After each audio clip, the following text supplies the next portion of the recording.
There we go. Isn't technology wonderful? Hey everybody, how you all doing? Just doing a quick sound check and then we're going to get everything started.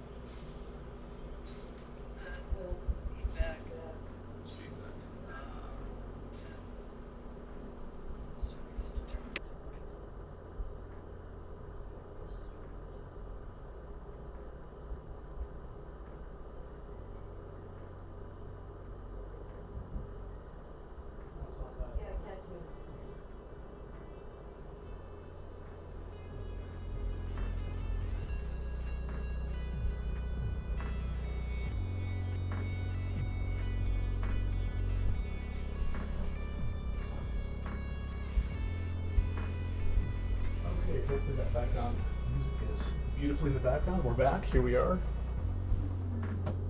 Yeah, shock. The handoff is going to be a touch wonky because I can't start streaming till you're not streaming. So I'm not sure what the best solution for that is. MyLiveTube. Either way, here we are. Glad to be here. Welcome to another episode of MyLiveChef featuring this guy, Popa. If anybody wants to play the home game, you can, and may I give you complete permission to play the home game. There's the link for the recipes for the home game. If anybody wants to follow French fries, the lost bread, waha. Yeah, here's the rest of my social medias. My OnlyFans link isn't there. I'm still not verified. I keep trying, they keep denying. I don't know why. Food work is real work. Yeah. And here we are. If anyone has any questions, feel free to scream them out in the chat. I will do my darnest to answer them on the fly. The interesting thing about today is the actual French toast.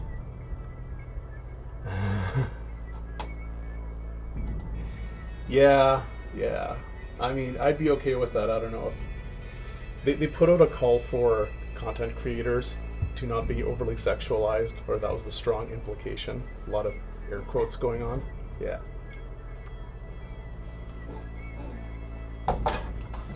So hopefully everyone can hear the wonderful background music provided by our very own Shock. Fantastic stuff. Yeah, so today we're doing French toast, and it's not just bread that's got an egg wash on it. There's a little more to it than that, and I find the best way is to actually finish it in the oven. Other than that, it's bread with egg wash. There's 5-ish, maybe a few more toppings that we're going to make today, and I'm going to start off with the toppings. A simple syrup was on the menu. Shouldn't make those food puns all that often. Unless you're looking at making Manhattans, you really don't need simple syrups all that often, and I don't think I'm going to make one today unless somebody really wants me to. But in general, a simple syrup is just 1 part water, 1 part sugar, and then there's all the optional stuff like for each cup you can put in half a teaspoon of grated zest from whatever you want, or a bit of essential oil of whatever you want. Once it's done, and you just bring it to a light boil, you let it thicken up a little bit, and then when you reduce the heat, that's when you add the other flavors. You can throw in anything from like wine, booze, fruit juices, any extracts. You can throw in some bitters, a twist of citrus, put in your booze, and all of a sudden you've got makings of a good Manhattan, whatever that is. Oh, ceiling. Oh, nice. And box fans. That is awesome. That is awesome. Only flans. That would be good. That would be good. So the simple syrup we're not going to do, but I am going to start off with just a basic pancake syrup. Now, for everyone that is following along the home game, I never buy brown sugar. By never, I mean never buy brown sugar. The best thing to do... Yeah, Snaggle Whiskers, exactly. Yeah, exactly. Oh, okay, so back to my old bar days when I used to hang out in a bar. Sometimes I actually got paid to hang out in a bar. I think that bitters, and somebody please correct me if I'm wrong, I think bitters refers to any aromatic, any herb, any root, bark, pretty much anything that's not a straight up fruit juice mix or alcohol or water. I think everything else that's organic, I think that's how it goes, is lumped together as bitters. So it's anything from like rosemary, thyme, like fresh sprigs of whatever, even mint. Things that you could just grind up in a mortar and pestle to release the oils. I mean, release the flavors, release the essential oils. I think technically zests qualifies bitters. Things like clove, allspice, anything that would go into a pumpkin spice mix, all of those things qualifies bitters. I think. I'm sure I'm not the only raging alcoholic in here. I mean, ex-employee of a bar. So yeah, if you're familiar with the proper definition of bitters, I think it's something like that though. Anyways, this is what I use to make brown sugar.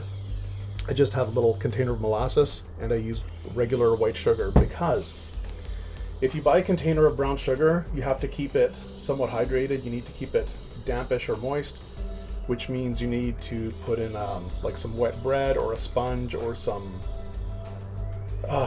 pieces of fruit or something just to keep the bag hydrated, or whatever container it's in, because it will dry out and it will turn into this solid brick that's a pain in the butt to chip through. You're gonna have to get like a hammer and chisel to break off your pieces.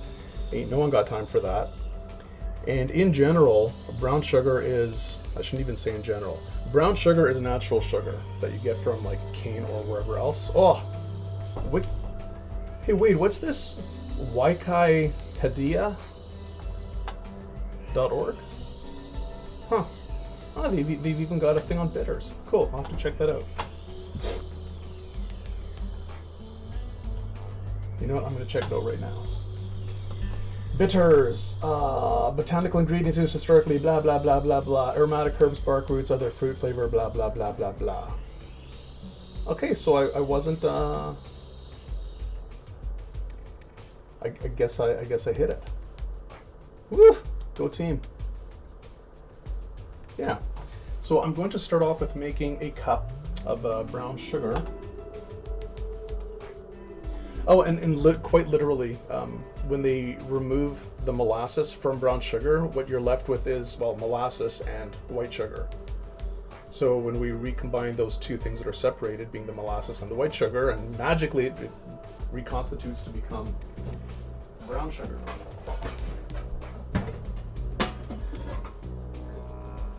It's all very technical and sciencey.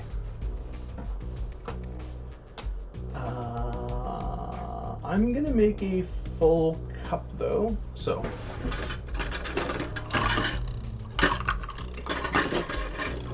let's very quickly start off with a cup of regular white sugar.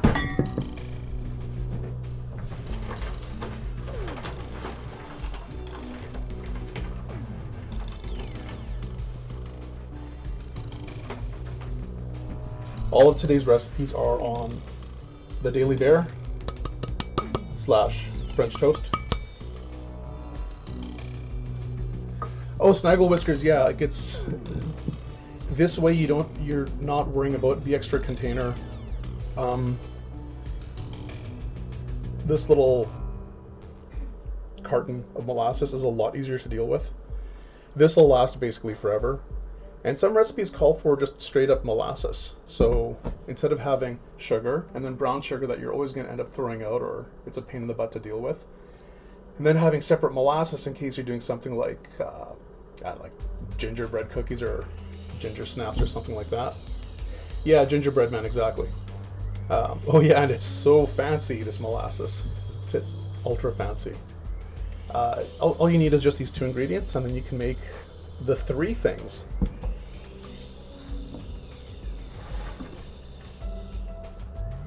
Normally I would just whisk it together, but I'm going to be lazy and break out my hand mixer.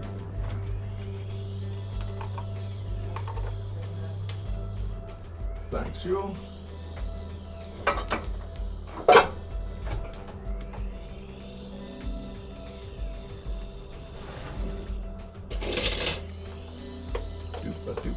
Wrong one.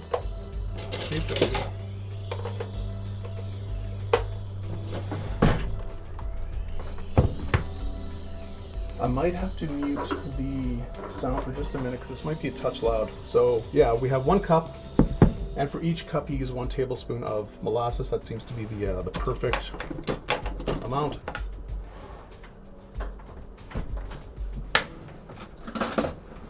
Now I could eyeball this. Uh-oh. Is that on my lens or is that on my TV? It's on my screen.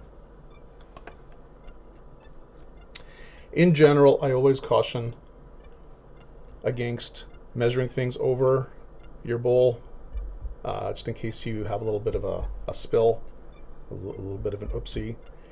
In this case, I really don't care. If I spill some molasses into the sugar, I can just pick up the clump and throw it out. I mean, worst case. Sorry. Second worst case. Worst case is always zombie apocalypse. And no, I'm not kidding. You guys know better. The one downside to molasses, I love that smell though, is it's incredibly sticky. It's really sticky stuff. So I'm just going to scrape as well as I can off the spoon. And now through the magic of my... Let's see if this works. We're going to go into stealth mode. Are you ready?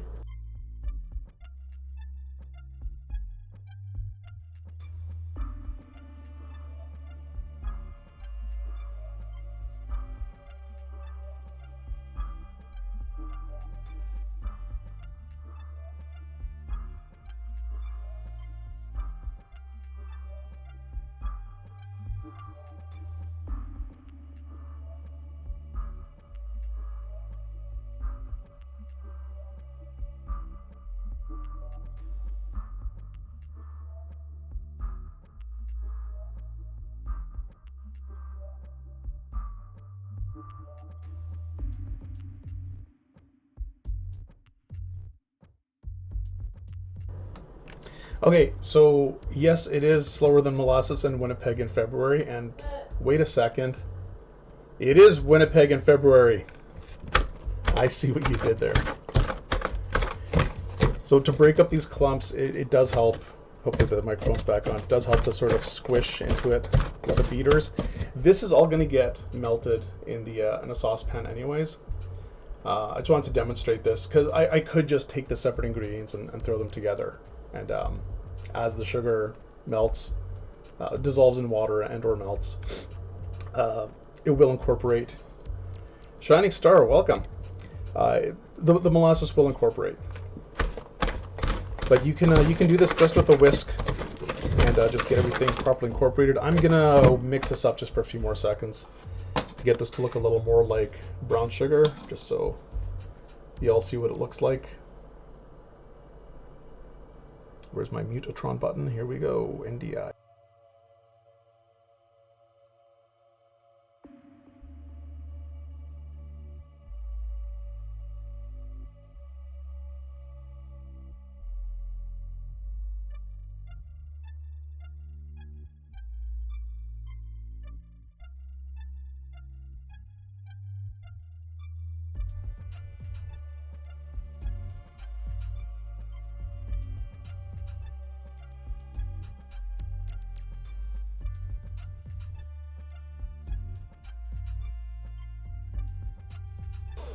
Okay, good enough.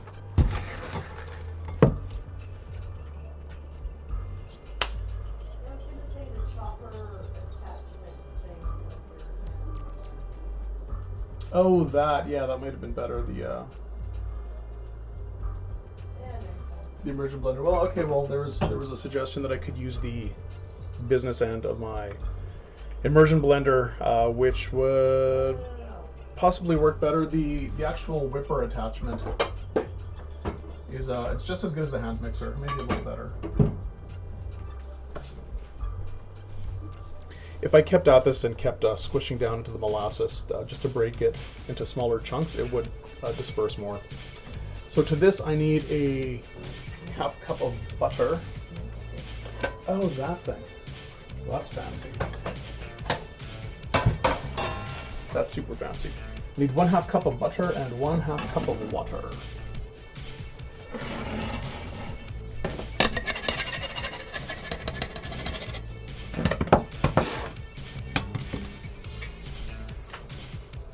For long-term viewers, you know I'm about to complain about my kitchen being tiny. My kitchen is rather tiny. But I think it's part of the charm, because if whatever I'm doing works in here, it'll work there. By in there, I mean your place. So I'm going to just add 1/2 cup of water. The butter and the flavoring get added a little later.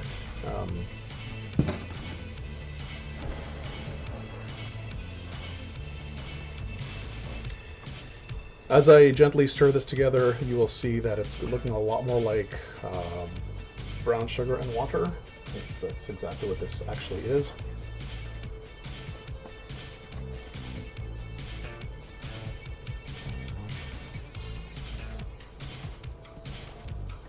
Through the various streams, I found that there's a significant number of streamers from Winnipeg that I've never met, I've never heard of, that run in completely different circles than I and my other 5 streamers that I know. And for a city of like 20 people, that's a rather high proportion of streamers.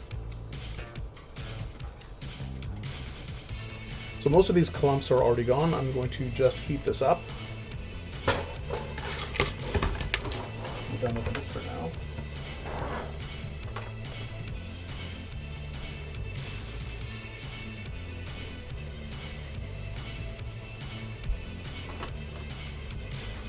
I'm going to bring the sugar and water to a boil. I'm just going to put it on medium-high heat, just so I can keep an eye on it and get a little whisk handy.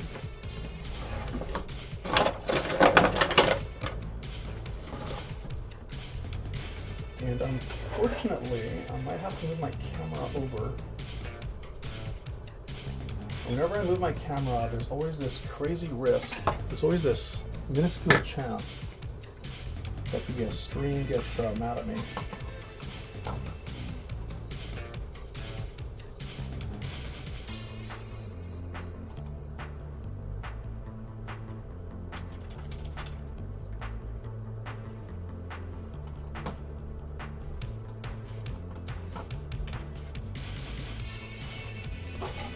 Okay, let's see if I can get this to work. One of my friends from Cali has a Logitech just like this one, and he frequently complains as well that just looking at it the wrong way will cause it to freeze up. So hopefully this is going to keep working, because I can't set up 3 cameras on my network. Yeah, I'd have to set up a virtual machine or pay way too much for the big NDI license. Or I could get rid of the face cam, I guess. I mean, I'm not particularly interesting to look at. You know, maybe next time I'll do that if I need focus on the stove. In the meantime, I'm going to cut up 1/2 cup of butter.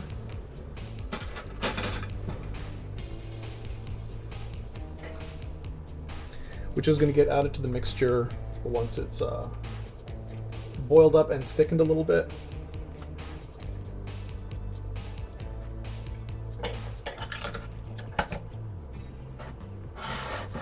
And this, dear friends, is going to be just like any commercially available sugar water pancake syrup stuff that you'd get at any pancake and or waffles house. Hashtag Waffle House closed. Makes me sad. The Waffles House. Pancakes House, that's the one.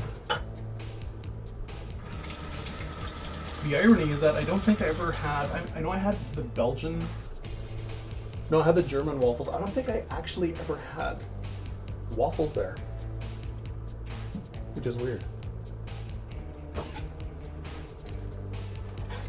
PG New will like seeing my face. Someone needs to get the prescription updated. And not just for eyeglasses. Meds. It's crazy. Dead chicken from Costco. Oh, can you get live chicken from Costco? Crazy. We can't up here. And it's really hard to practice voodoo when you can't get your hands on live chickens. Just saying. So I've heard. I have no affiliation with the local voodoo community. Wink, wink.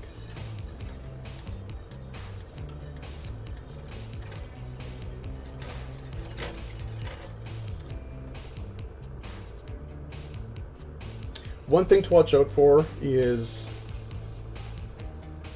whenever you're heating sugar, syrup, or melting sugar on your stovetop, be careful with it because sugar gets really, really, really freaking hot. Even though there's water in here, this will get above 212 Fahrenheit.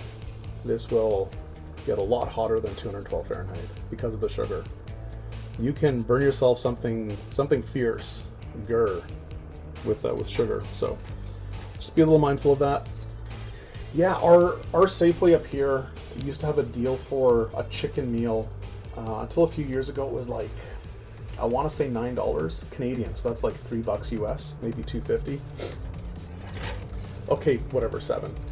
But you'd get a decent roast chicken with like a 4-pack of buns with 2 sides for like, you could get 4 real meals out of it. I don't mean small meals, I mean like 4 real meals for under $10 already cooked. And which? Potatoes. Oh yeah, and potatoes. Yeah, like you could get all sorts of things with it. Use a hand. Yeah, snaggle whiskers. And while you're doing that, fry your bacon in a pan right beside it. If you're gonna go shirtless. Yeah. always a good plan. I think our Costco has roast chickens. They look great for. I think it's I think it's $10 now. Kitchen scarification. Oh Wade, that's terrible.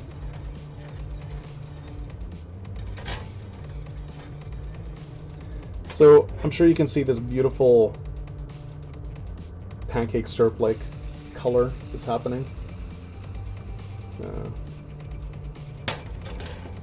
As soon as this starts boiling, it's going to thicken up just a bit more. Then I'm going to add my 1/2 cup of butter.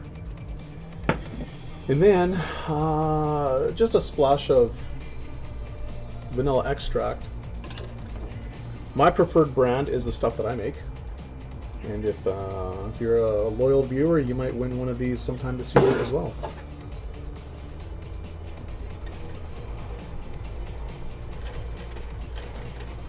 I made a dozen bottles of vanilla extract, and there's 2 full vanilla, I bring this up fairly often, there's 2 full vanilla beans in here and vodka, and that's the whole recipe.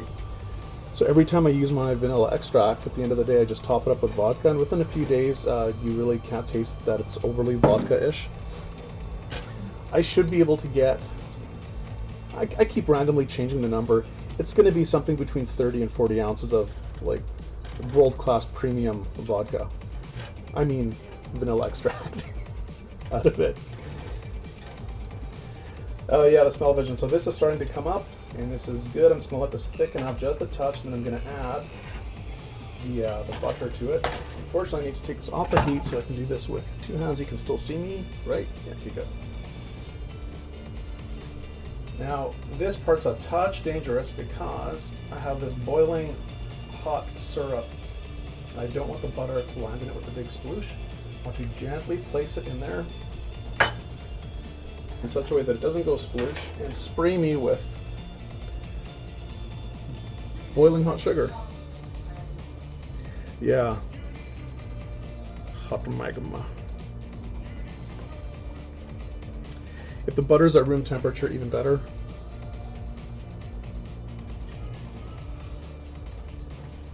And the butter just adds that extra creaminess. So when we're done with this, once the butter is fully incorporated, and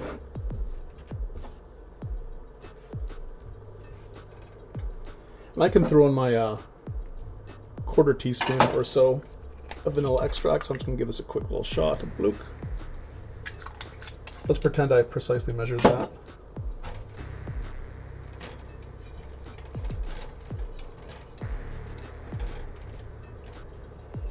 Once this butter is fully incorporated, I'm just going to let it cook for 1 minute tops. And then it's done. I'm going to let it cool down a bit. Then it's going to go into a glass jar, and that'll stay in my refrigerator for, in theory, up to 3 weeks. It's not going to last that long.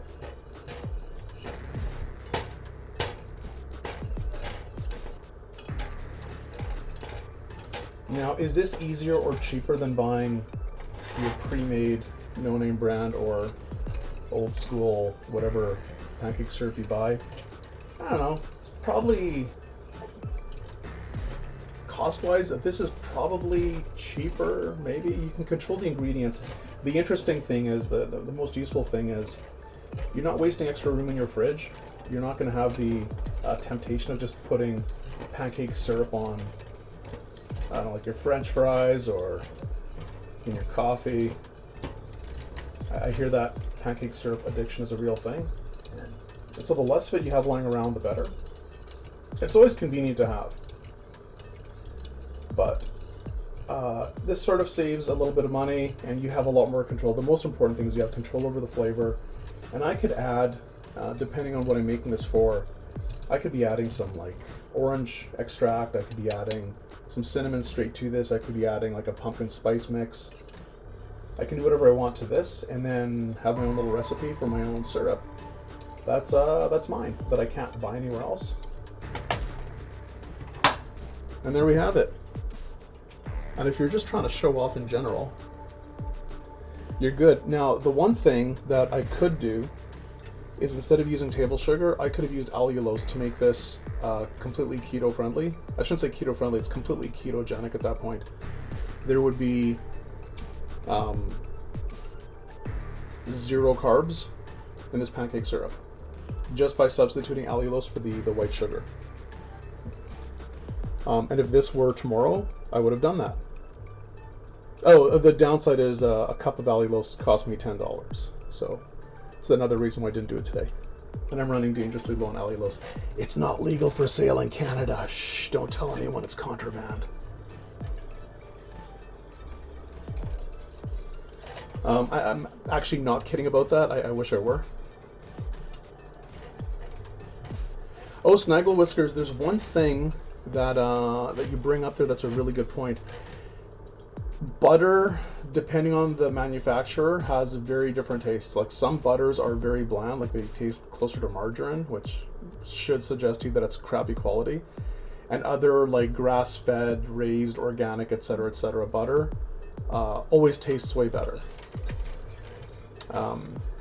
For cow milk anyways. Depending on your brand of vanilla extract, if it's an artificial extract or if it's a real vanilla extract. And if anyone's really curious about beavers and their taints, feel free to look up artificial vanilla extract. The castor gland.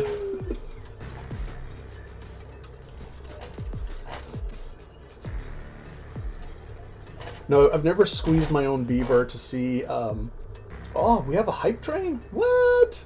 You guys are awesome. Awesome. Yeah. 2 coffee minimum. Love it. Love it. Thank you, Real Arena. On behalf of the crew here at My Live something or other, and especially Mars, meow meow. Thank you for that support.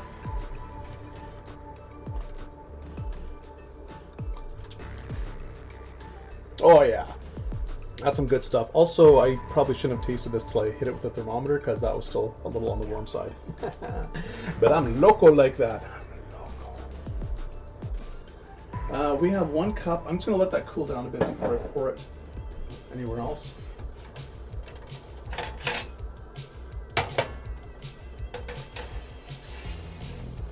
Yeah, so like I was saying, when you have things like garlic, basically anything organic, the measurements that you end up using, like there is no standardized amount of flavor that you get from garlic. There's nothing that's going to measure the amount of allicin or essential oil, whatever it is that you want from the garlic. How much heat, how pungent it is, and so on. It's going to depend, it's going to vary wildly from clove to clove and how fresh it is, and all the factors. So it's a reason why you really should be tasting your food regularly when it's safe to do so. Like when you're playing with raw meat, you really can't taste your food. But things like the zest of one orange, how big an orange, and even if you weigh it, even if you measured it the most precise way that you basically can at all in your kitchen, who knows how strong it is, how concentrated that orange oil is. I don't know, how much peel, how much of the pith are you gonna grate in by accident? I don't know, you don't know, nobody knows. It's all crazy. So that's why it's always best to taste things while you're cooking.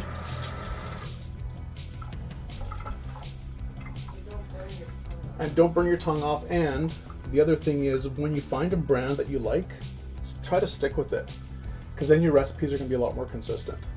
And it's one thing to just, wing it and throw things together into a pot and cook it up and call it a soup or a stew or whatever.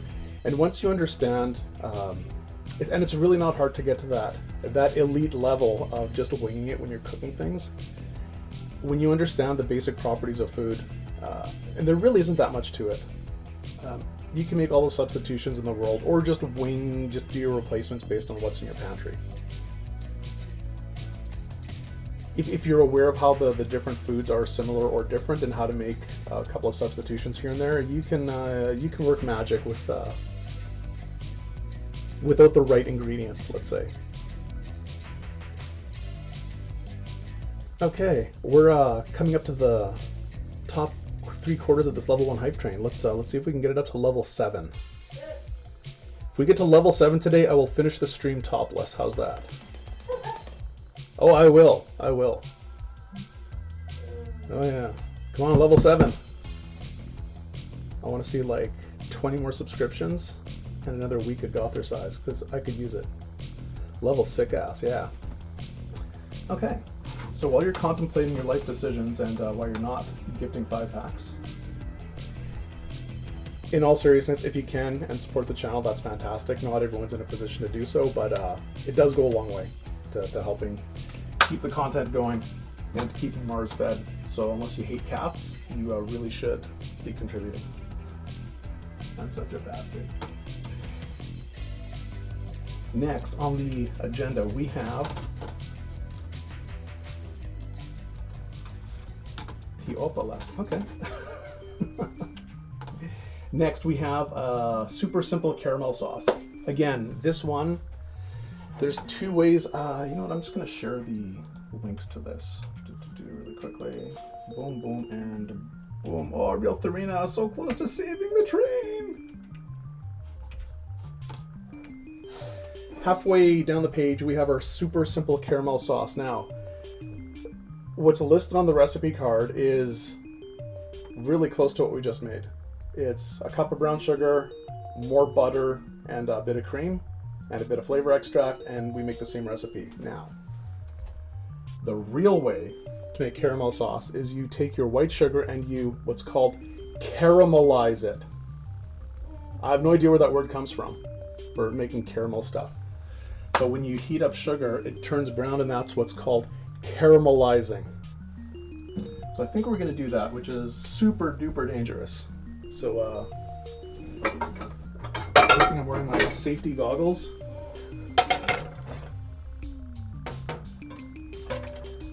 You know what? I'm going to do it in this pot.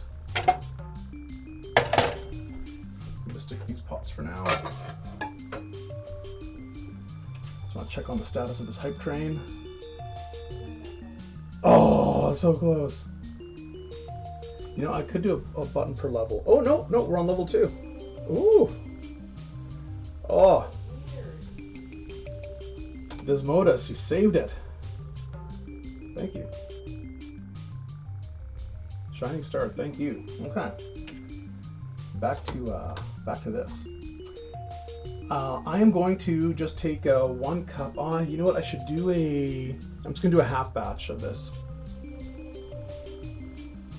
So I'm gonna take just half a cup of regular sugar. I'm gonna put just a little bit of water in with it.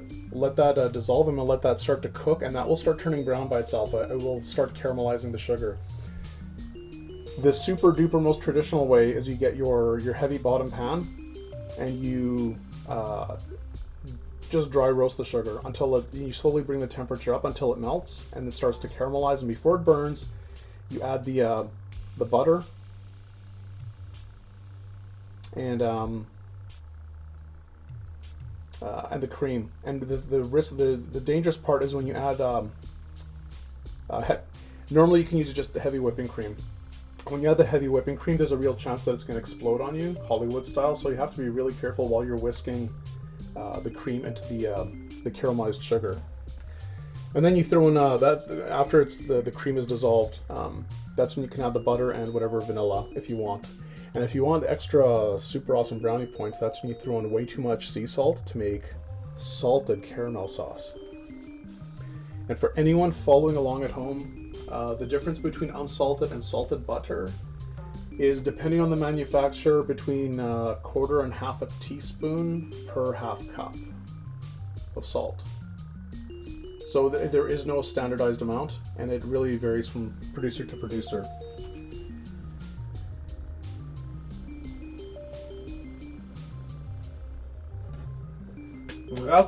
Okay. Opa. Wait a minute. Nobody speaks Greek in here. Wade. You had me going there.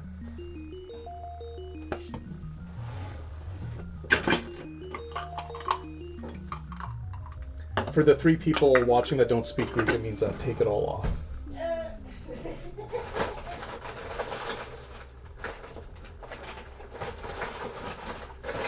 Sorry, there might be 4 people that don't speak Greek in the chat.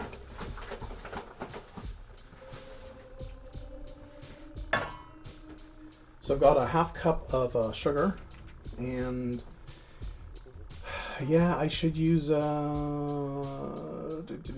this much water.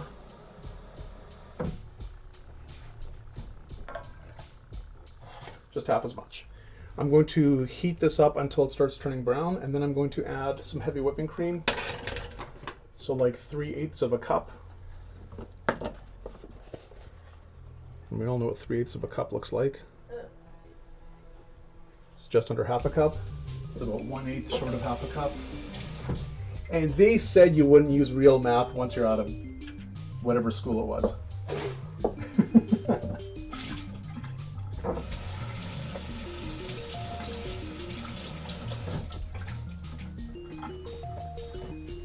Ooh, Modern Meerkat. Thanks for resubscribing for a whopping 7 months. That's awesome.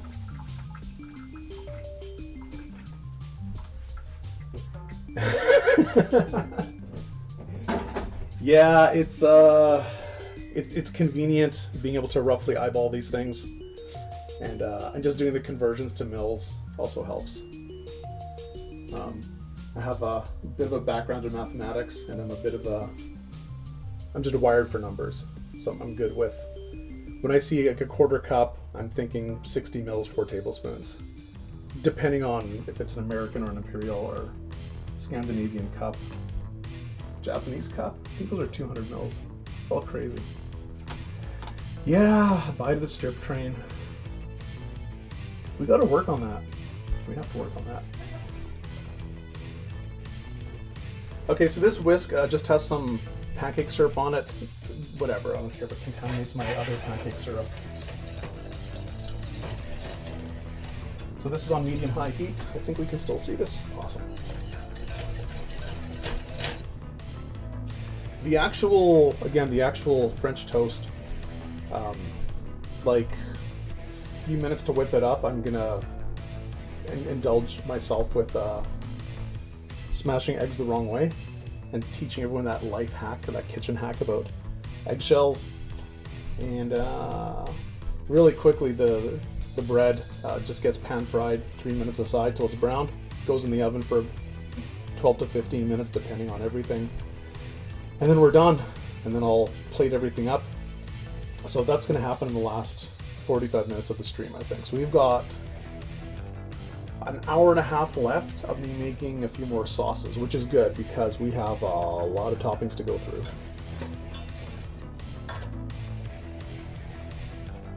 So not only do we have cocoa powder that's ready to go, and powdered sugar that's ready to go.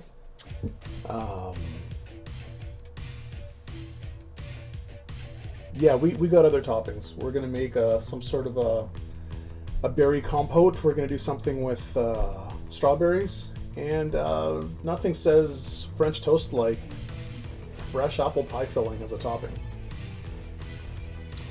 The apple pie filling doubles as filling for an apple pie. I think those names are related. And snaggle whiskers, even if you're kidding about the egg cracking tips, a lot of people do have a problem with it.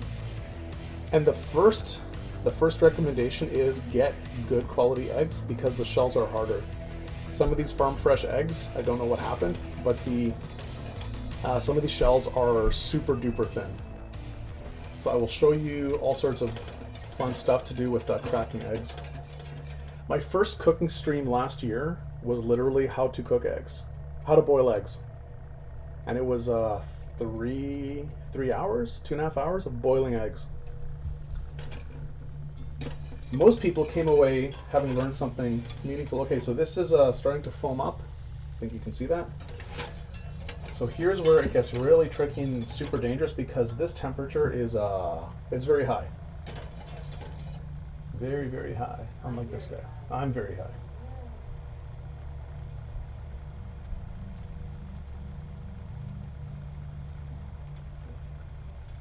So this is going to magically start turning brown as it caramelizes.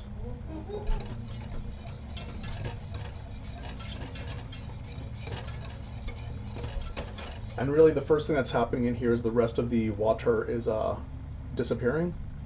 And once the sugar has fully become melted, that's the word, melted, it's going to start cooking and turning brown, and that's where the magic happens. And that's where you get, of course, that caramel flavor from.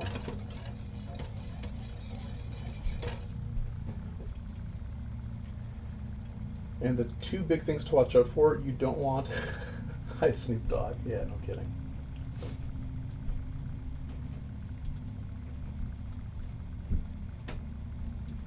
It's a bit of a pain cleaning containers that have cooled down sugar that was melted because it tends to stick to everything.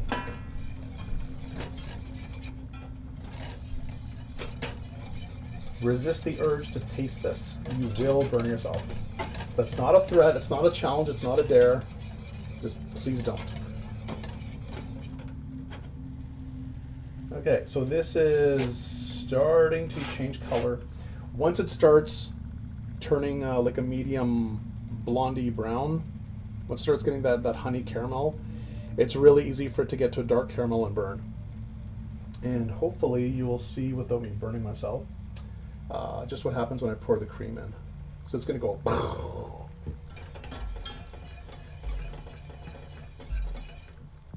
I do need to invest in a proper fire extinguisher because somebody in the area has cautioned me about the risks and the dangers of setting things on fire in my kitchen. I mean, there's a perfectly fine fire extinguisher 2 floors down and across the hall. So I mean, if I get a grease fire on the stove, I've got a perfectly serviceable sink right here, and I can just splash it with water and I'm good, right?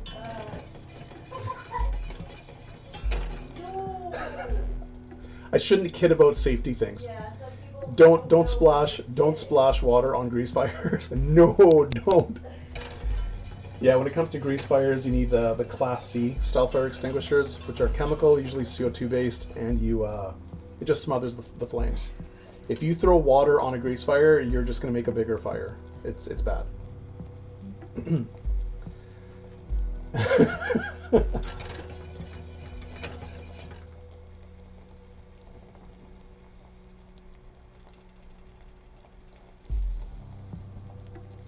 So the reason why I started off with the use Aquanet, that's awesome.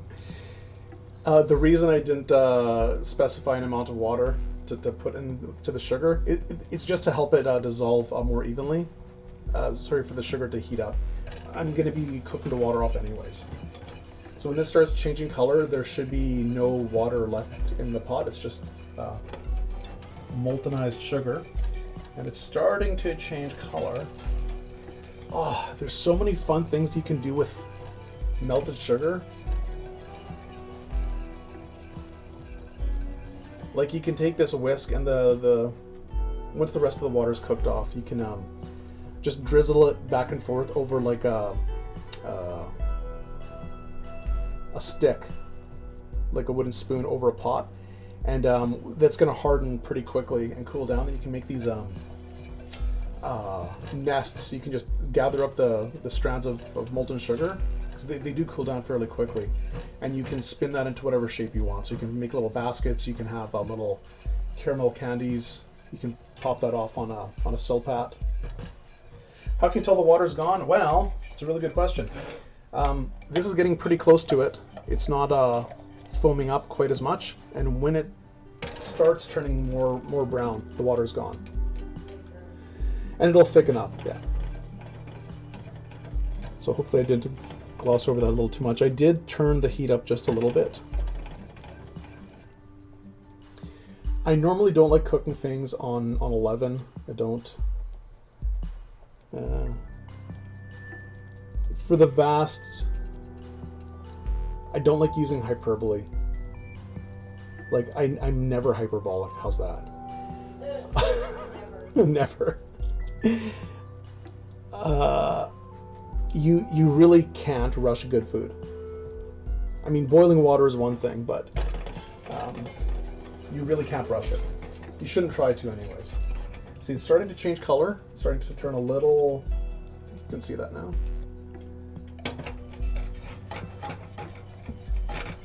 Once it starts turning more of a brown is when I'm going to be incorporating the cream.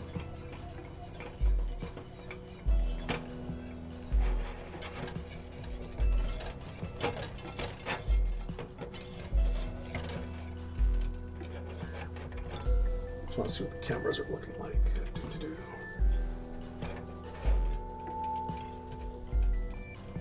I think you can see the sugar's turning more brown. Yeah, there we go. And right now, when I mention it, and I see that it's turning brown, it's smelling like caramel. Go figure. You might hear a scraping sound from the side of the pot. That's because the sugar has cooled, and the stuff on the side of the pot isn't fully melted. Like, it cools down enough on the side of the pot, even though it's super hot. It will cool down and become a little crunchy. That's fine. So it's very, very, very much smells like caramel at this point. Hopefully you can see the color. Yeah. That's getting really warm now. Okay, kaboom. Ah, kaboom. Watch out for the steam, it's very hot.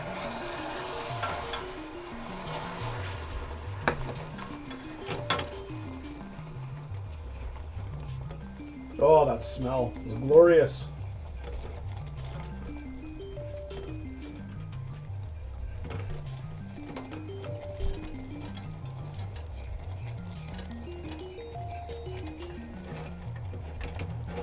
Okay, so this is removed from heat. We have our heavy whipping cream. I need to keep whisking this up. And once this is fully incorporated, which I think it is, I'm going to throw in a few tablespoons of butter.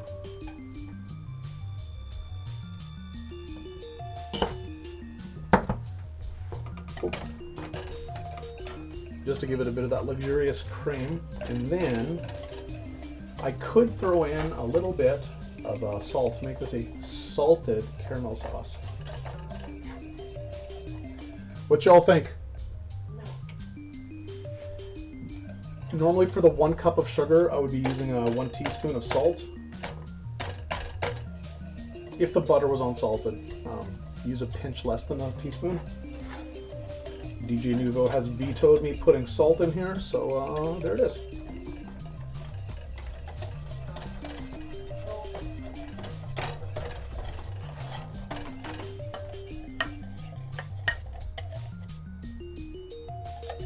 You can see just how smooth and creamy this appears to be.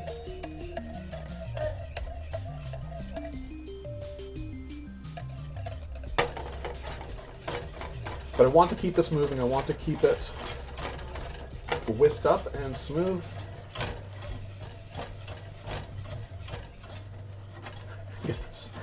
Get the stove as high as Snoop Dogg. You know, I picked up a scale for calibrating coffee grinders from a local head shop, and silly me, I had the choice of spending the extra $15 on the Snoop Dogg branded kitchen scale. One of the few things in life that I regret.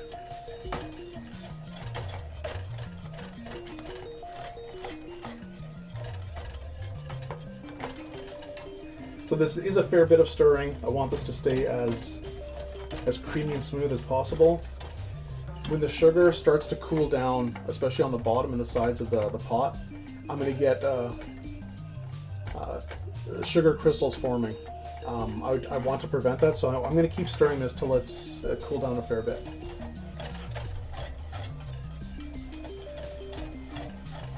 Melting sugar is inherently dangerous, so make sure the pot that you're using is bigger than what you think you need. The pot that I use here was barely enough for half a cup of sugar, barely. And I know what I'm doing.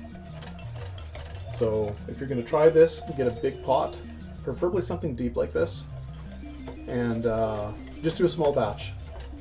Do a small batch.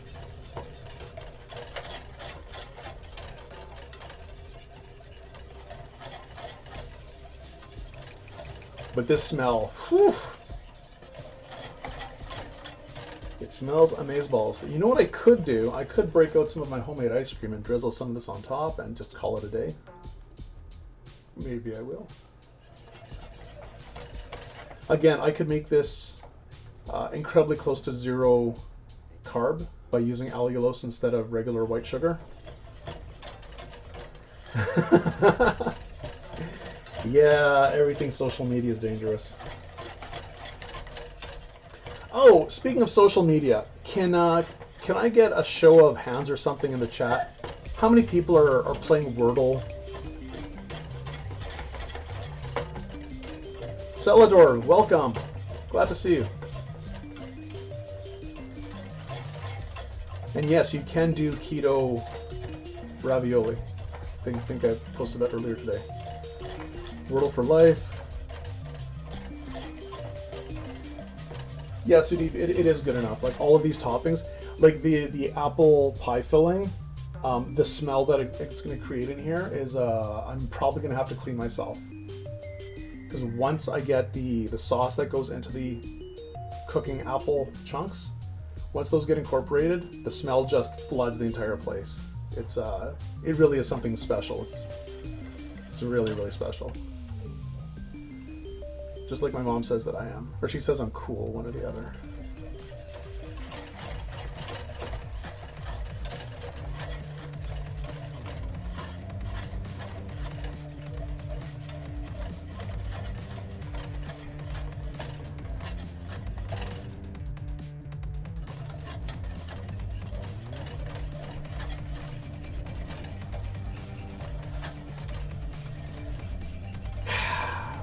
You know those puzzles where you have, you know that house puzzle where you're supposed to draw the house without crossing over the same line, without lifting the pen off the paper? And it's just like a box with a cross and a top on it. So anybody that studied graph theory understands the only ways to do it, and they understand the mathematical proof as to why there's only certain ways to do it. And when I was playing Dragon Age Inquisition, there was one of those puzzles. There are a few of those puzzles on in every zone, and the more complex star charts that you had to line up and just like connect the dots.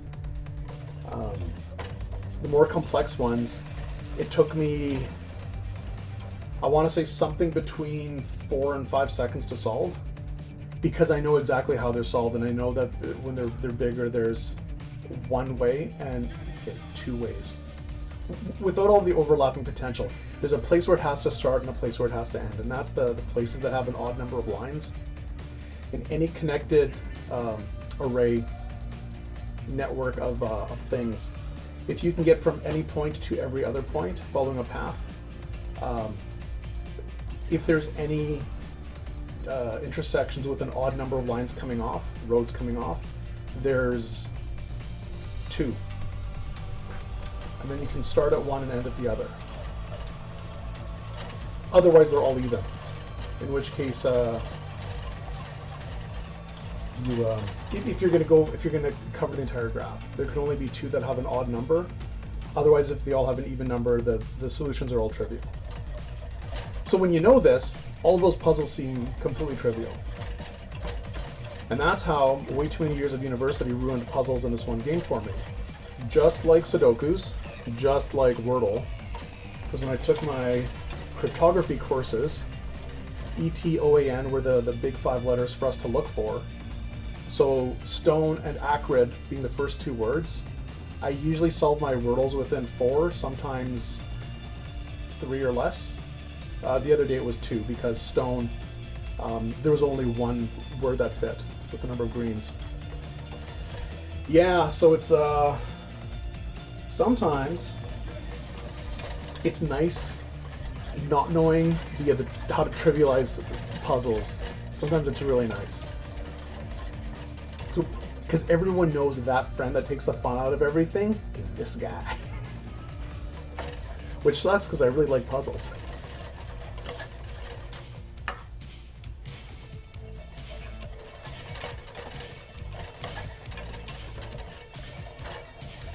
Sudokus fall apart when you look at, when you can make your own algorithm for it, when you know what patterns to look for, like the X-wing and the cross, and if you can keep track of like what's potentially what or what excludes what from happening. Desmodus, I wouldn't actually call it math so much as logic, and I think logic is a precursor to math, I think. But yeah. It gets pretty trivial. I mean, for me, it's a good way to kill some time, but I've got way cooler ways to kill time. I'd call it Twitch. Than back in the old days of pencil and paper. Okay, so this has been thoroughly stirred. I'm going to get a thermometer because I'm not as much as I'm tempted to. I'm not going to stick my finger into there. Laser, don't fail me now. Well, it says it's 130. Let's see if I burn my finger. It's not really good for anything.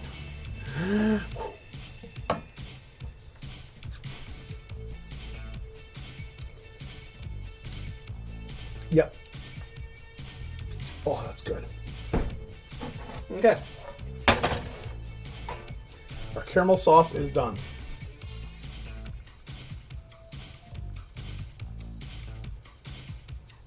Snaggle whiskers, yes. You could use letters, you could use numbers, you can use any symbol you want. Anything to denote a set of 9 things. As long as along each axis you have each of those 9 things represented in each 3x3 section. It's also, each of those things get represented. Shock, always great to see you on. I will catch you on when you're back.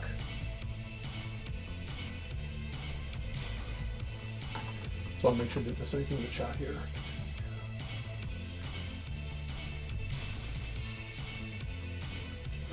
Chopping through the jungle with a machete, yeah.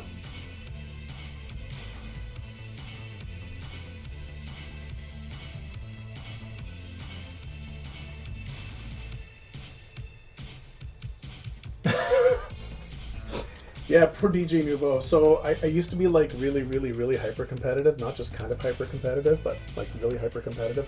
I always enjoy a challenge, and I'm not going to say that I like losing, because I don't know of many people that do, but I appreciate the challenge. And if somebody outplays me, or if I'm just off on my game for whatever reason, if I lose, I lose.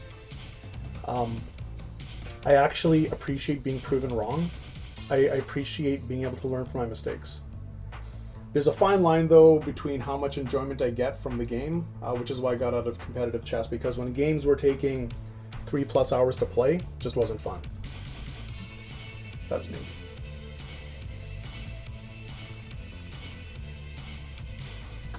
And I don't know if anybody... Does anybody in here play Magic the Gathering? Or know who Richard Garfield is? I'm sure you've all heard of the game. He had a podcast for a while about game design and game theory. Well,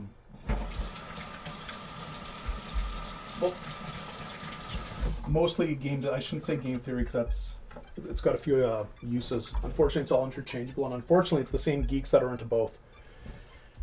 Game design. If you think of the Mario, like those party games for like the Wii U or the Switch or whatever, there's some games where it's just it's pure chance who wins or who loses. There's going to be a bit of a feel bad for the person who's the hardcore gamer that loses because just straight out of luck. But it gives the people that aren't super skilled an actual chance of winning, and they still feel like they're part of the game. And even though it's obvious that they won out of just sheer dumb luck, a bit of variance adds a little bit of excitement. It can. There's a world of difference between playing, let's say, bridge versus playing war.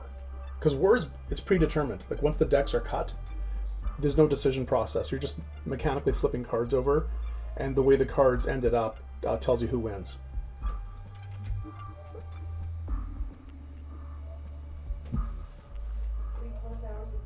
Oh, of chess.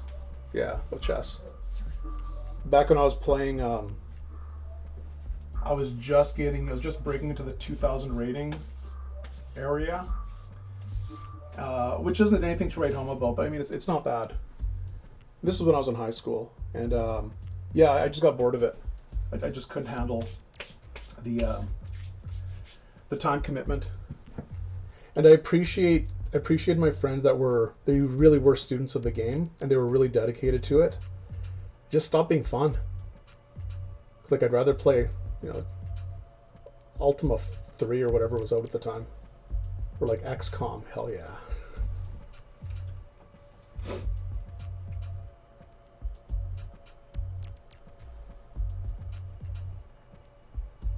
I do get a kick out of whenever we see chess or games like it on TV.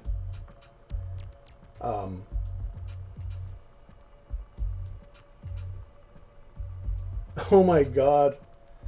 Oh, rude girl, that's hilarious. That's terrible and also hilarious. Like Spock versus Captain Kirk, and Kirk making his illogical moves, and it throws Spock off, and then Spock would lose playing chess. No! Anyone that's played the game knows that just doesn't work. It just doesn't. Not in a regular game of chess.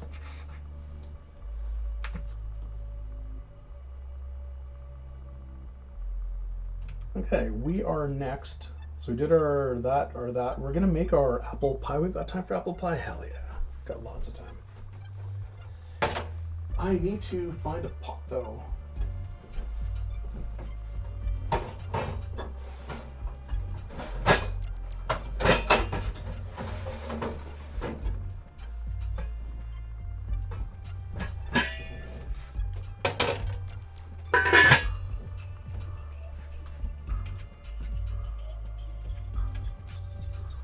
I'm going to rotate this back,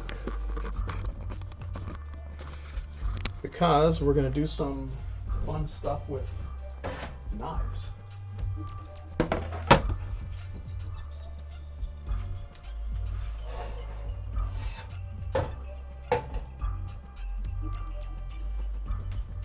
Okay, so this pancake syrup sauce, which is still a little too warm to hold underneath, I'm going to transfer this to something else, something more bowl-like.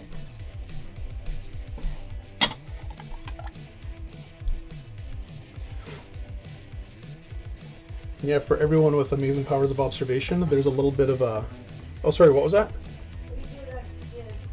Yeah, the skin is going to be congealed butter. I can whisk it back in, or I can just ignore it, or I can save it for a tasty treat for myself.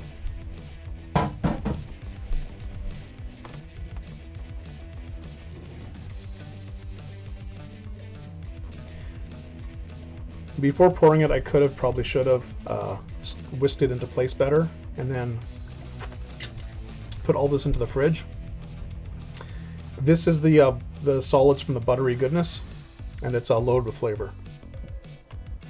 You know what? I'm actually going to do that. I will show you, not tell you.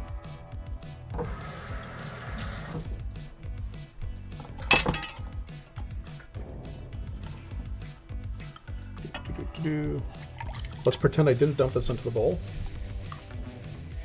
And through the power of internet sorcery,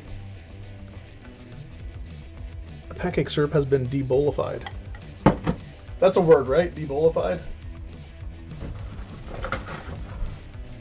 Or if you're bitten by those monkeys, you get ebolified. They can't all be gems. Cut me some slack.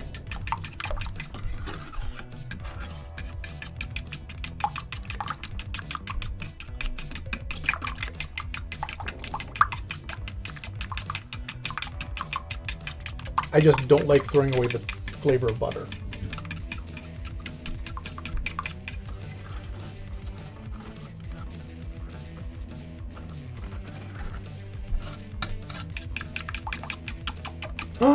Warhammer 4K. Wow, that's the old one. I haven't played Warhammer 40K for a couple of years since the plague hit us. I missed the game, but I'm still painting. I absolutely adore the painting. And Wednesdays, I actually spend a few hours on stream going over painting techniques, some of the materials, how to use an airbrush. Really basic stuff. If you go to my Discord, you can look at some paintings, some pictures of painting in progress. I'm just gonna shamelessly plug back here. Shameless plug time. Boom. Okay. And you know, instead of going into a bowl, I'm going to put this into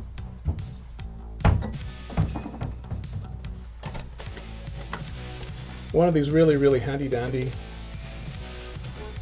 squirt bottle things. I bought these off of the internet, off a place called, I think it was Amazon.com. And these are fairly cheap.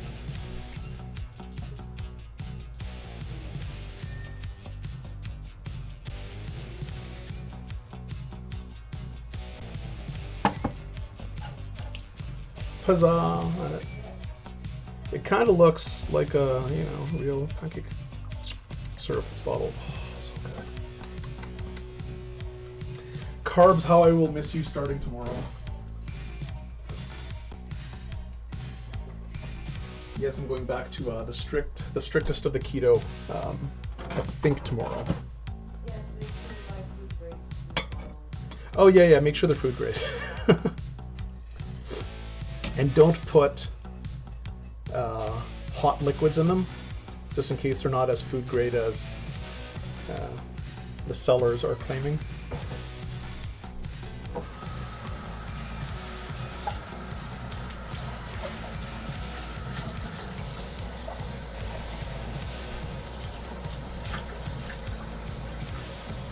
Almost done cleaning.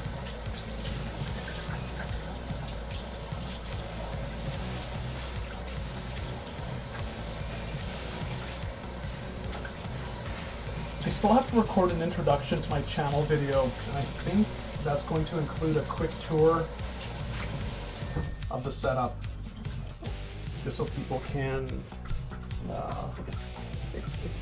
appreciate one of those words, just how tiny my kitchen is. And that's not to complain, that's just to show basic techniques, really basic techniques. No fancy gadgets at all. No fancy ingredients.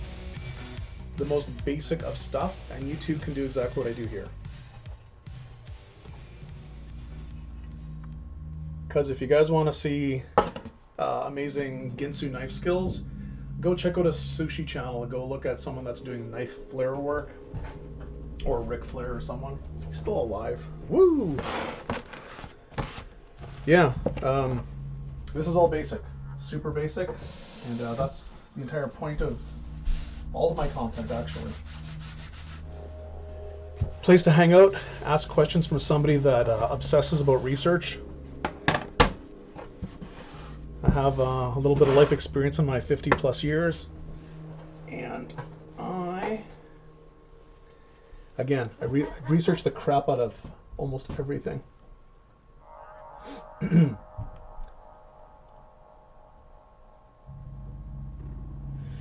Yeah, so Magic is it's a hard game to stay current on if you want to be a tournament grinder. And for the last 2 years with COVID, there were no tournaments. So it's kind of people expect the market was going to tank. Now, unfortunately, the collectible card game market absolutely exploded because of COVID, and which is a little against what was expected. The older formats, especially Commander, I think they're going to be around forever. And yeah, Magic, wallet fatigue was a real thing that hit Magic in the last few years. And if I had the right group of people, if I had really had the bug, if I had more free time, if I hadn't met all you wonderful people in the Twitchiverse, I would be tempted to get back into competitive Magic. I would.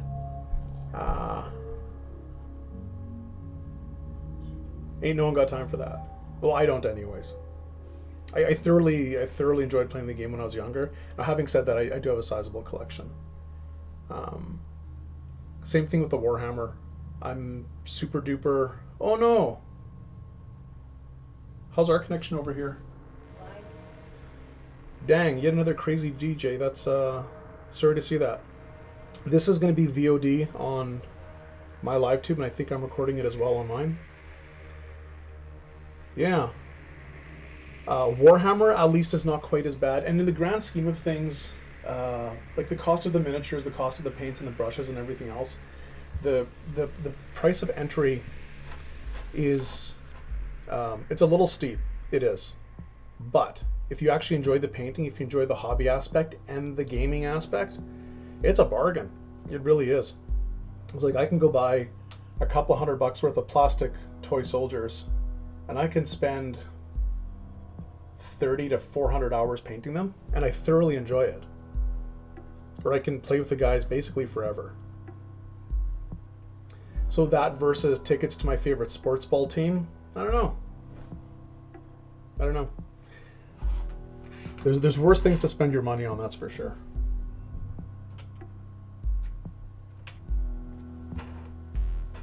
Well, what's fun for one person is tedious for another. I never thought I'd get into the painting, and I absolutely fell in love with it. And I can barely draw stick figures, but my painting's okay. I'm just gonna rehydrate over here.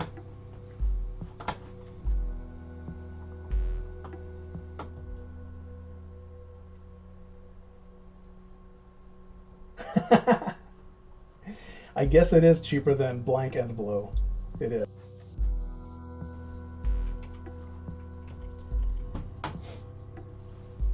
Well, I have a similar philosophy when it comes to booze. Like in general, I don't drink.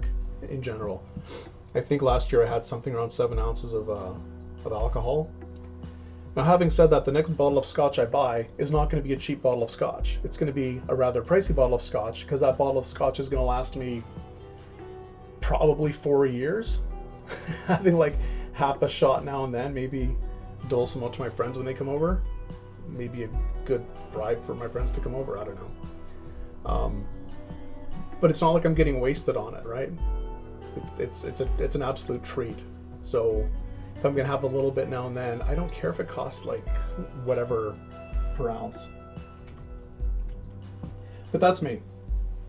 Like I know some people that really enjoy their 6 or 24 pack of beer a day. Not going to judge. And other people take it or leave it.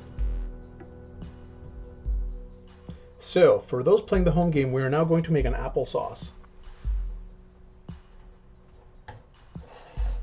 Just gonna make some room over here. The syrup is going on the table.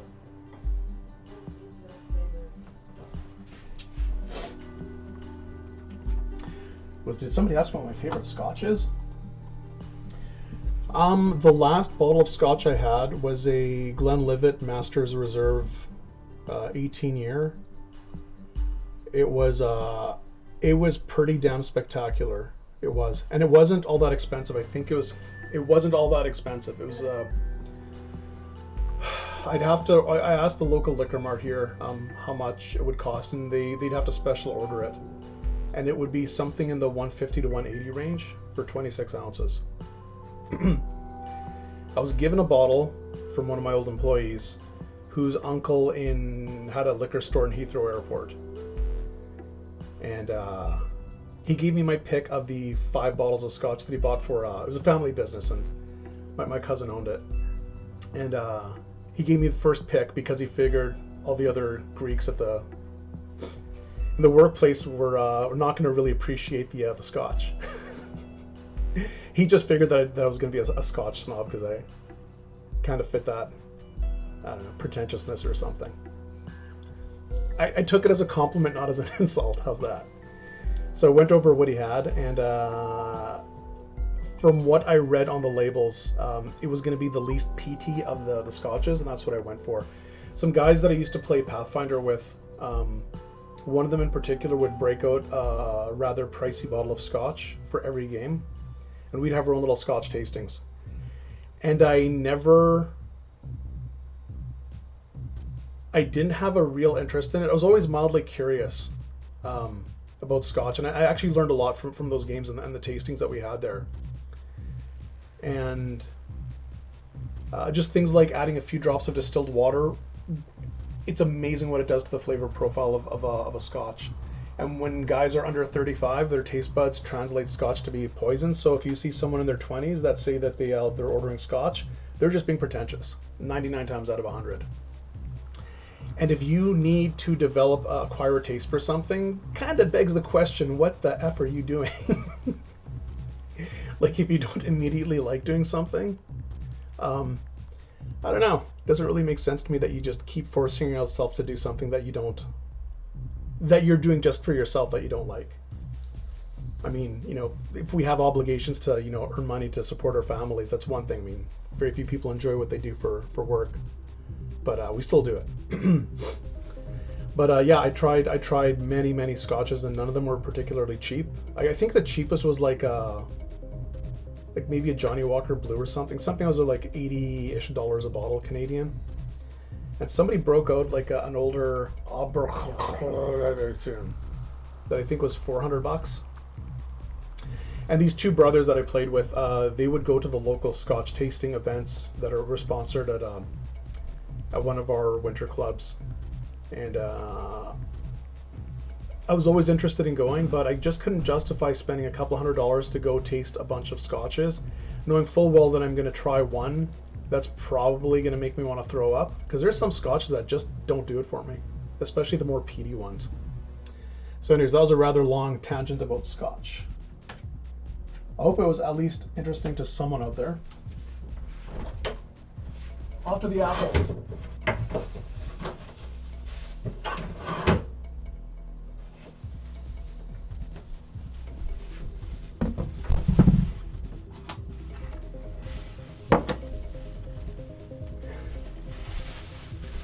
And I know some people, they absolutely love that gasoline flavor peaty thing for their scotch.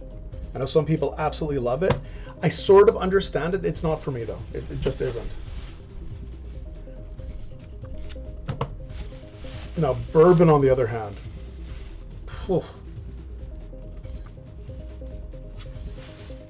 My sister, I think, hooked me up with a bottle of Maker's Mark. bourbon, and yeah, that stuff goes down a little too easy. And if I was going to become a raging alcoholic, I think that would be my booze of choice. Probably would. The majority of the alcohol that I use goes into my ice cream. So I do keep a supply of vodka around for my vanilla extract and for my ice cream. And the majority of the bourbon that I've used over the last few years was also used for ice cream. Like maple bourbon is a really, really, really good flavor for ice cream.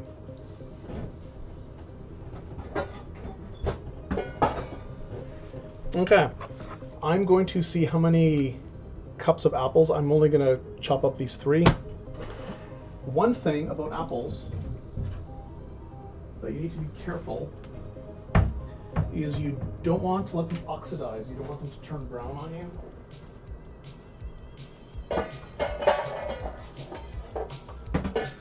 So I'm going to get this shallow little bowl. And the reason why the lemon juice is so crucial is because the lemon juice stops the apples from turning brown. And it's not like the flavor changes a whole lot when apples start to turn brown. I just don't want the color change to happen. Mostly for aesthetic reasons. So yeah. Today, I want to find a knife. A big knife.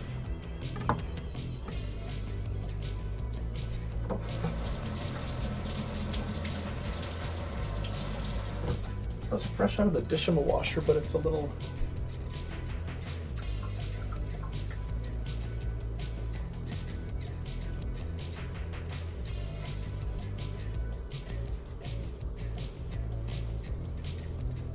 Yeah, for some reason there are fingerprints on there. You know what? I can see a chunk was taken out of the corner of this knife. That's not good. One of these days I will be going over the kitchen implements, how to take care, how to hone and how to sharpen knives. And I will be demonstrating how to properly re-season, like how to strip down and re-season a cast iron pan. That's going to be recorded content for later viewing because no one's going to want to sit around watching me slowly bake my cast iron pans for 30 hours in the oven. Yeah. So I could actually see the chunk taken out of this knife and I have no idea where that came from. So, depending on how many apples we get, I'm going to need between 1 and 2 tablespoons of lemon juice, just so I can toss the apples in it to stop them from turning brown. Now, I'm going to give these a quick little rinse, hopefully under hot water, just to get rid of some of the waxy peel. Not like it matters because the wax is going to be, well, the peels are going to be completely gone.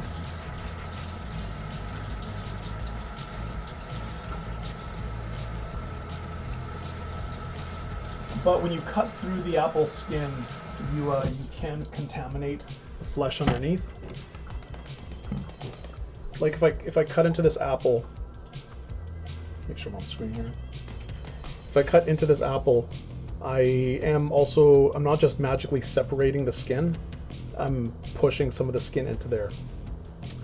So I just want to make sure these apples are fairly clean, actually washed, before I cut into them. Old habits die hard. My sister would be yelling at me if she was watching this. She'd be yelling at me right now that I should be washing these in baking soda first, because everything needs to be washed in baking soda for some reason.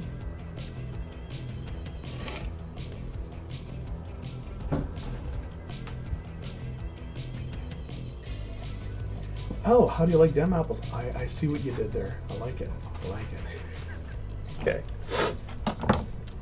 Some people will go for a paring knife. Some people will go for a peeler.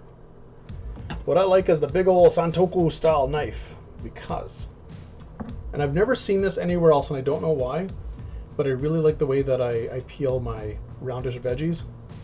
The first thing to do is to make a flat base, just so this isn't going to roll around. And while I'm at it, I can trim the top as well. My hand was far away from the business end of the knife. Now, normally for cutting technique, we want to use the claw. There's that claw. The claw works like this. The knife runs up and down along the fingers, but not the business end of the fingers and the business end of the knife. These do not meet. They're not supposed to, because then the red stuff comes out of the fingers and nobody wants that. So the knife goes up and down, guided by this curved claw thing. So when you have a round object, like carrots are kind of round, well, more like tubes, cylinders. Like potatoes are kind of round, apples and oranges are kind of round, onions are kind of round, and the list goes on. If I have something that's flat, it's not going to roll around on the cutting board. So from here, I can just at an angle, just trim, nice and easy. And I'm actually using the claw technique here, right? Just guiding the knife to about halfway down, and like magic, the top half of this apple is peeled. Mind blown, right? We flip this over, lather, rinse, repeat. Now, depending on the curvature and how aggressive of an angle and how much skin you want to trim off, you might end up with like a band right along the seam where they meet, or a couple of little pieces. You can clean those up later. But not only is this pretty damn quick, you are not going to cut yourself peeling your apples or oranges or anything like this. You just shouldn't be able to.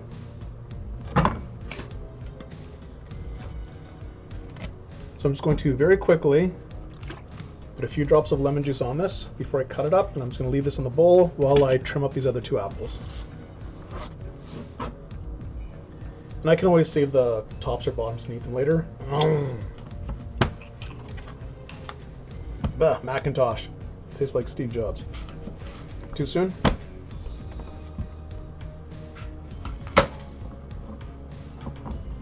It's these top and bottom cuts that are the most dangerous ones. Everything else is super simple. You should not be able, if you're following the process, you're going to have to go out of your way to cut yourself. How's that? I'm not going to say you can't, because I'm not going to challenge anyone on the internet, because someone has to prove me wrong. Because their Google search is more important than, or sorry, it's more legitimate than my Google search. All the stupid internet fighting. Didn't somebody say that social media is like super evil and toxic earlier? Well, if they didn't, they should have. I'll say it now. Most of it is. Enough of it is. Oh, I missed a spot. So again, this isn't going to roll around on me.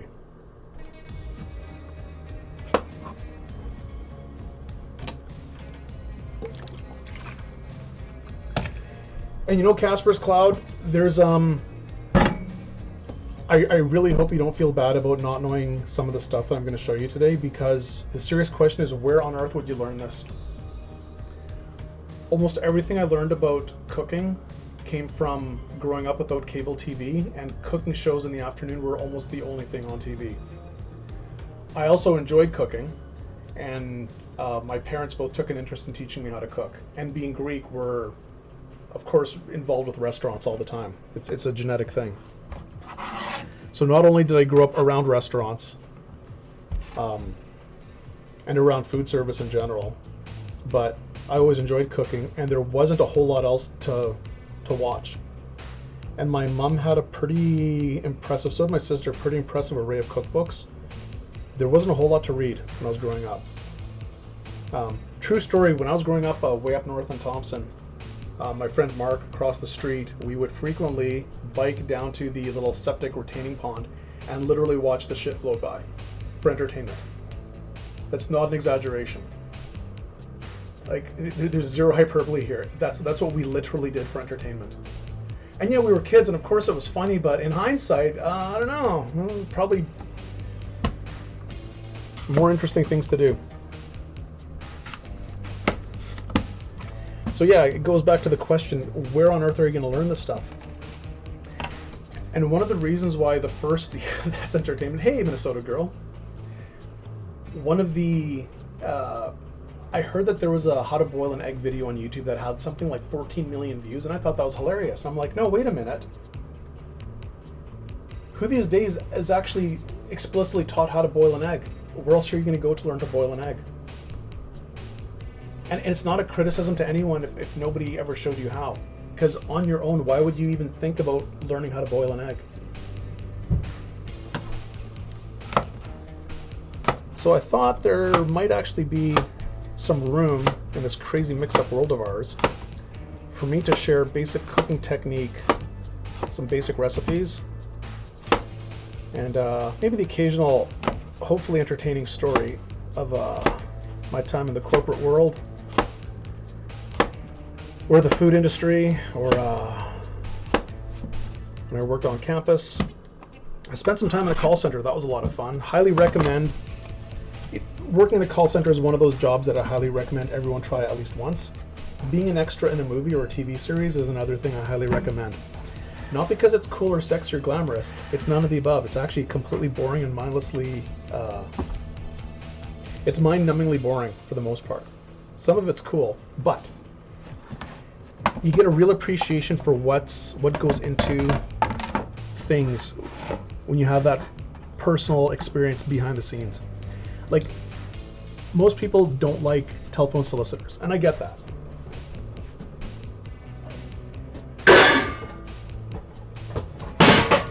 Sorry about the noise.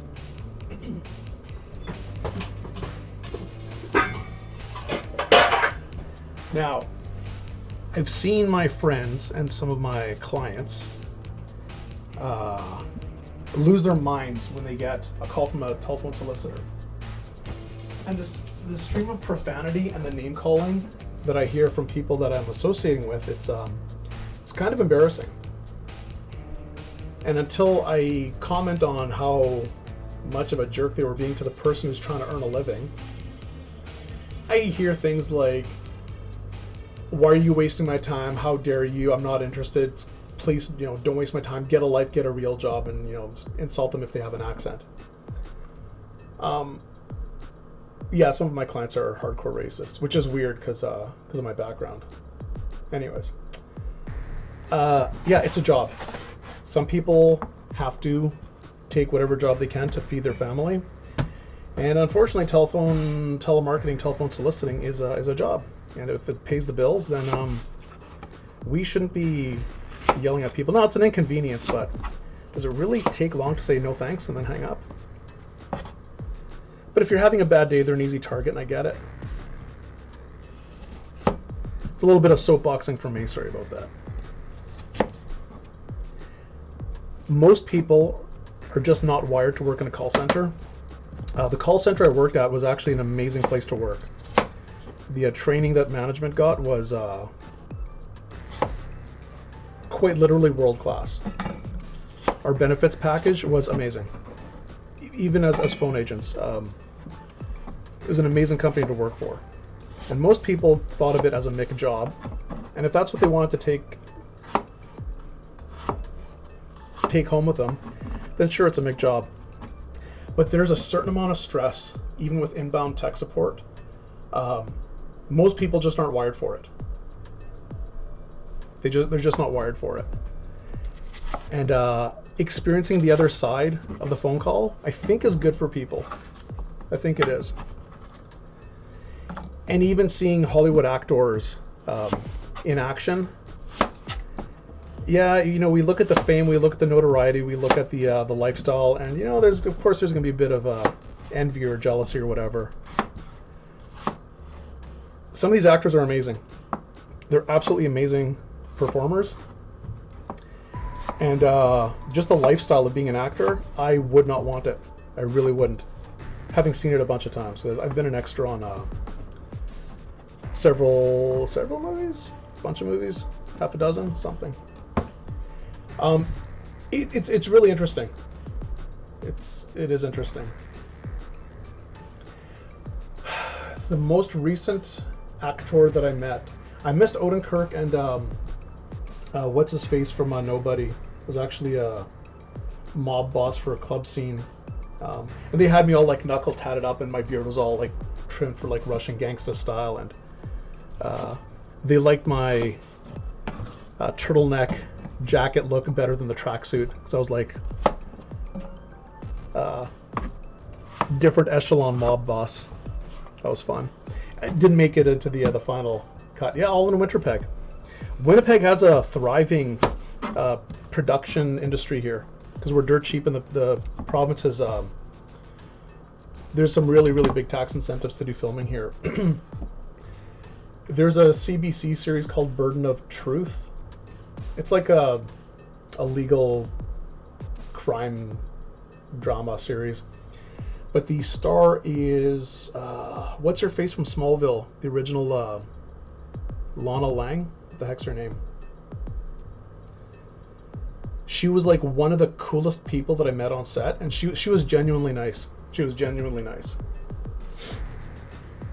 Oh yeah, as an extra, there was like a high school reunion, and my name tag, the name was like Edwin Smallbone, something like that. So she sees it and she starts laughing and she apologizes profusely. She's like, "Oh my God, I'm so sorry." I'm like, "No, it's funny." And she's like, "Can I?" And then she introduces herself and wants to know my name. And she says, "Is it okay if I tell the other cast? Because they're gonna like we've been looking for bad names on the name tags. Like they have to see this." I'm like, "Yeah, of course." And like for the rest of the couple of weeks of shooting, everyone was super cool about it. And of course, they cracked the jokes with the small bone. But yeah, nobody was a jerk about it. Not like the old days. Like when I met Aykroyd, he was fine actually because it was away from everyone else. But who was it? It's like super pretentious.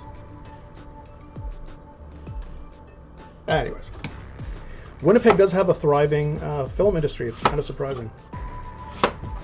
I have a few clients that actually have their own production studios, and I know a few makeup artists and some animators here. And yeah, all in Winnipeg, there's a bunch of movie studios, like a lot of stages all around the city.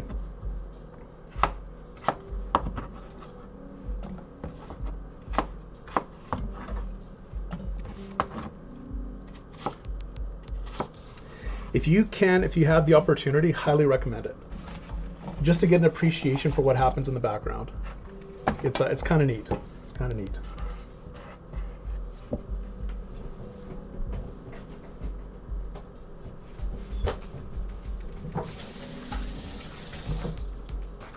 I remember the first movie I was at as an extra. It was the Avro Arrow. It was a CBC production. I don't. There was a pretty big budget, and when I walked into Extras Holding, there was a table of elderly Jewish folk, and I knew they were elderly and Jewish because I used to play bridge with them on a weekly basis. They're like, "Robbie, get over here, we need a fourth." And yeah, so I spent like the better part of 2 weeks getting paid not actually bad money to sit around and get pretty decent food and play bridge with my buddies. It was kind of awesome.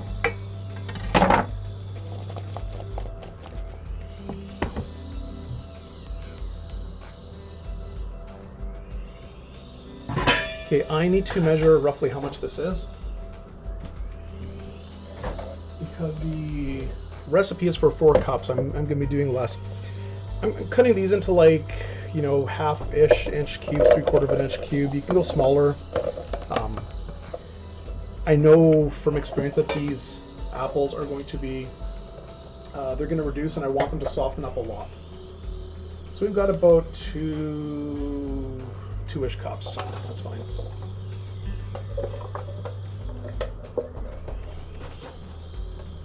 I wanted about 2 cups, just to do half a batch.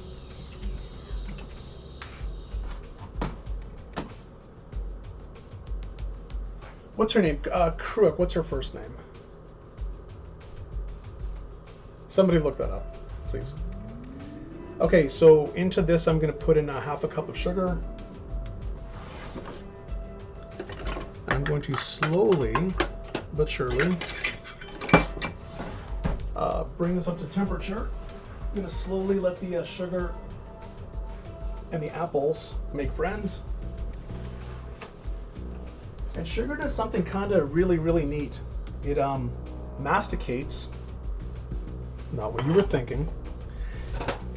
If I leave the sugar alone in here, the fruit itself will start to sweat out the moisture. The sugar will absorb a lot of the liquid, that actually starts digesting the apples and the fruit in general, because we're going to get back to that later.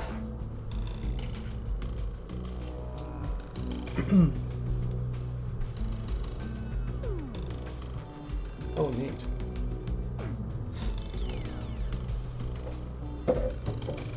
Sorry, just need to hydrate a little.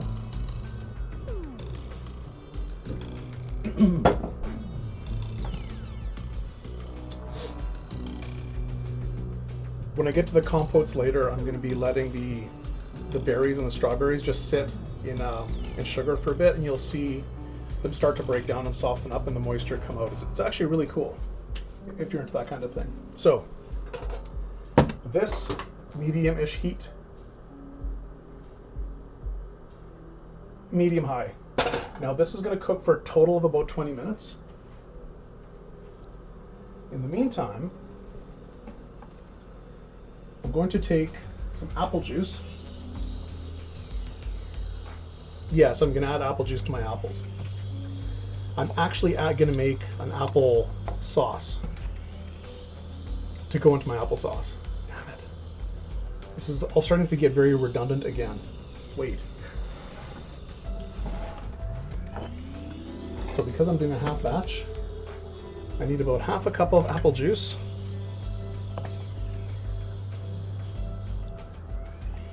Does anybody in the studio audience know what oobleck is?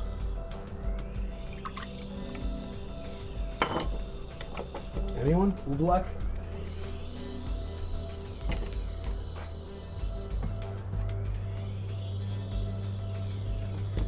While people are frantically Googling what oobleck is,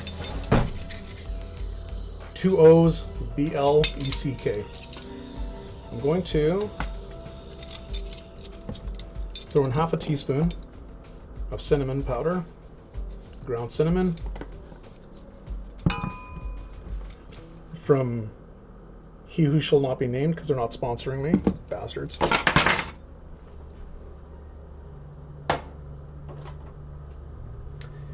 And after 10 minutes, once that is fully, once the liquid part is boiling, I'm going to be adding that to the chopped up apples, which are going to be getting a little softer. And then, yeah, Rude Girly. That's all it is. Cornstarch and water makes a non-Newtonian liquid. So the reason it's called non-Newtonian, it's got this really neat property. If you put it under pressure, it feels solid. If you leave it alone, it's a liquid. So if you have a swimming pool full of the stuff, you can run across it if you slap down hard enough.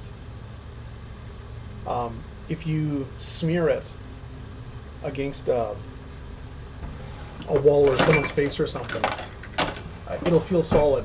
The second you stop applying pressure, it'll just drip right down.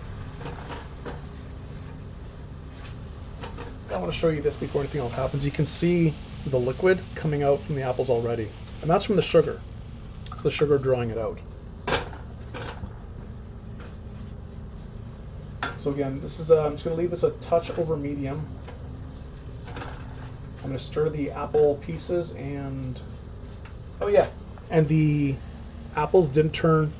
Okay, this one turned just a touch brown and a touch brown there. But even though these were exposed to air for a little bit of time, the apples didn't brown really at all. And that's because I tossed them in a little bit of lemon juice.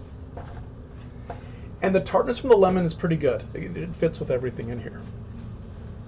So don't be afraid of throwing in some lemon juice there.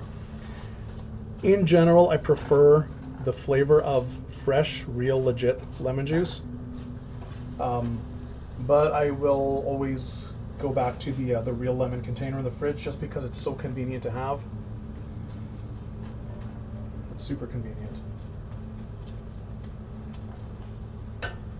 Okay, so I'm just going to cover this and let it hang out for a bit. In the meantime, I'm going to oobleck it up. I'm going to find me some cornstarch.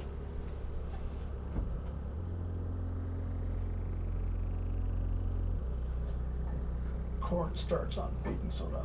Where is my cornstarch? La fécule de maïs, où êtes-vous? Waha. Aha. La fécule de maïs.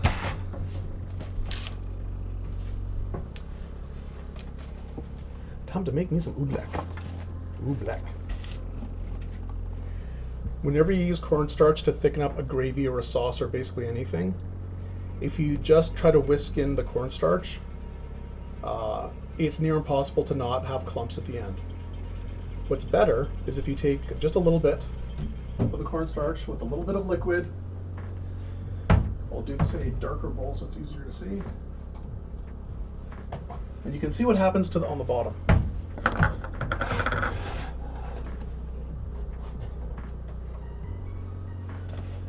Okay, so I need a whole tablespoon of cornstarch.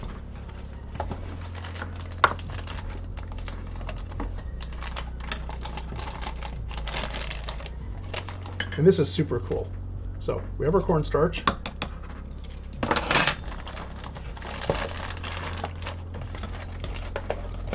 How cool is that, right? How cool is that?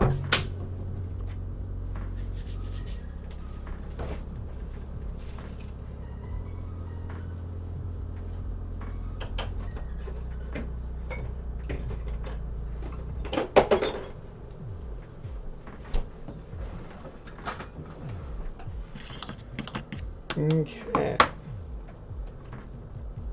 Now I'm going to add just a little bit of liquid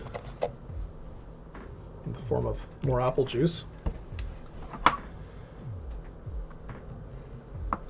going to start to stir this together, and then this is going to thicken up right away, and it's going to feel like it's turning into something kind of cement-like.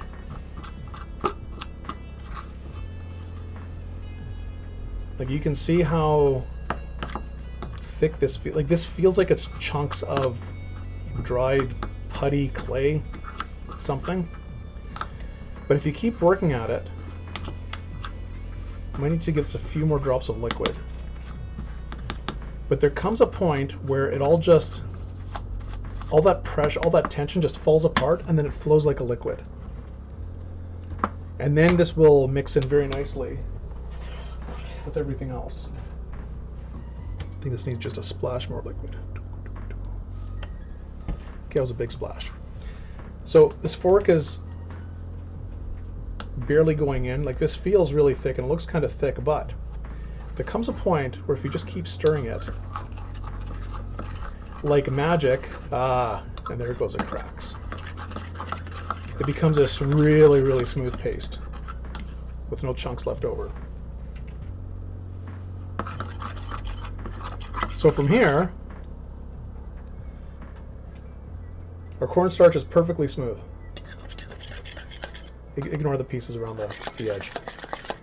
So this I can put into my apple juice and cinnamon, and it will stir up quite nicely. So in 4 minutes, I'm going to add the cornstarch to the apple juice and cinnamon for a couple of minutes, and then that's going to go into the apples, and that's going to cook until I think they're tender enough, and then that's going to become our applesauce. Super easy. And at this point, I'm going to hopefully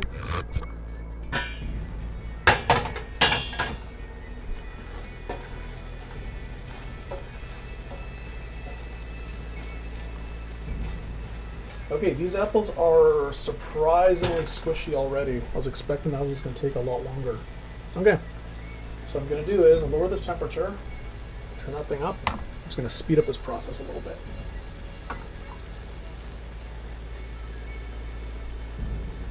There's a little bit of liquid left at the bottom. I'm not going to scrape this out because I don't want to risk getting any clumps in here.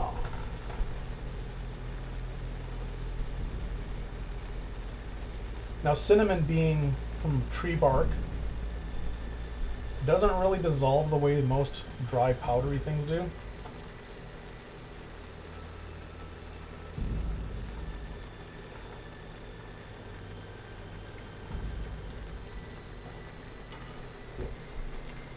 And that apple sauce is almost done. I'm really surprised with how quickly these apples are cooking, though. I'm kind of shocked, actually. Did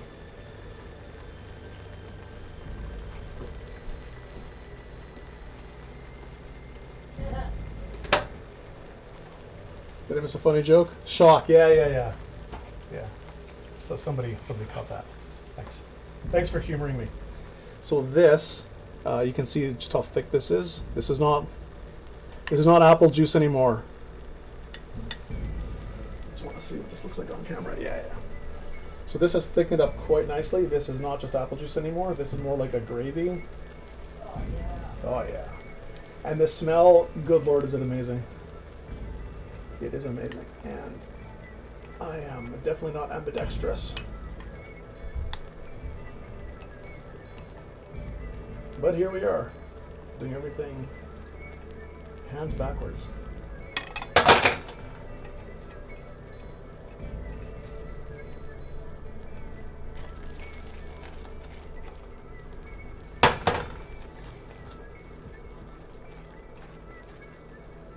Okay, so normally for firmer apples, the whole process is it's anywhere from 10 to 20 minutes, but I was expecting these were going to be closer to 15. So I'm just going to let these simmer down a little bit. I don't want these to be super squishy. That's a little bit of a problem that I'm having, but that apple gravy, for lack of a better word, it's going to thicken up nicely in here, and this is going to be wonderful topping for our French toast. So without further ado, I'm just going to turn the heat off and I'll leave this alone. But yeah, this is apple pie filling by any other name. Can you make it cheaper than buying it store-bought? No, but you can control the ingredients and you can control which apples you want. As far as making pies go, depending what cookbook you're looking at, the conventional, the traditional, like blue ribbon pie winning pies, or blue ribbon winning pie recipes, that's the word. Typically, traditionally, rumor is, urban myth, urban legend, half sweet, half tart. You still want your apple pieces in your pie to have a little bit of bite to them, a little bit of firmness, so you don't want just apple sauce in a flaky crust. Although Hostess fruit pies were pretty pimp back in the day.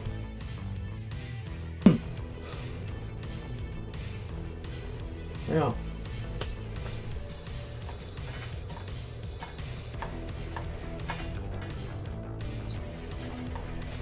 The smell when you incorporate that apple gravy in with the apples, it is magical though. It really is. Like I love that smell because everything just hits at the same time, especially that cinnamon and the apples together. Oof, so good, so good.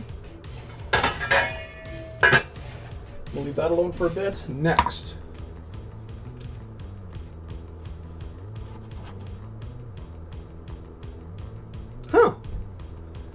well, I guess it's time to start making our French toast. 2 hours into the French toast stream, and we're about to make the actual French toast. Really so silly.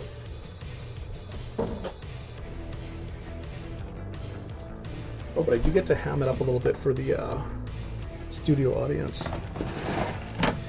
Oh, no,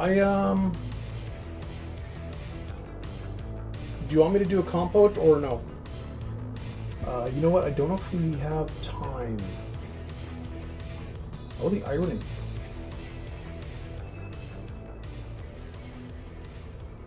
You know what? I'm just going to post a link.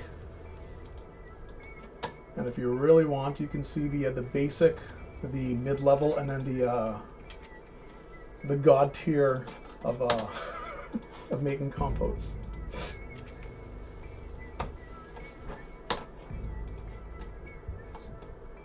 So the basic recipe, a couple of cups of some sort of berry or fruit, quarter cup-ish of sugar, completely depends on the inherent sweetness of what you're using. a little bit of lemon juice. Depending on the flavor, you can use balsamic vinegar or something a little off the regular beaten path, and a pinch of salt.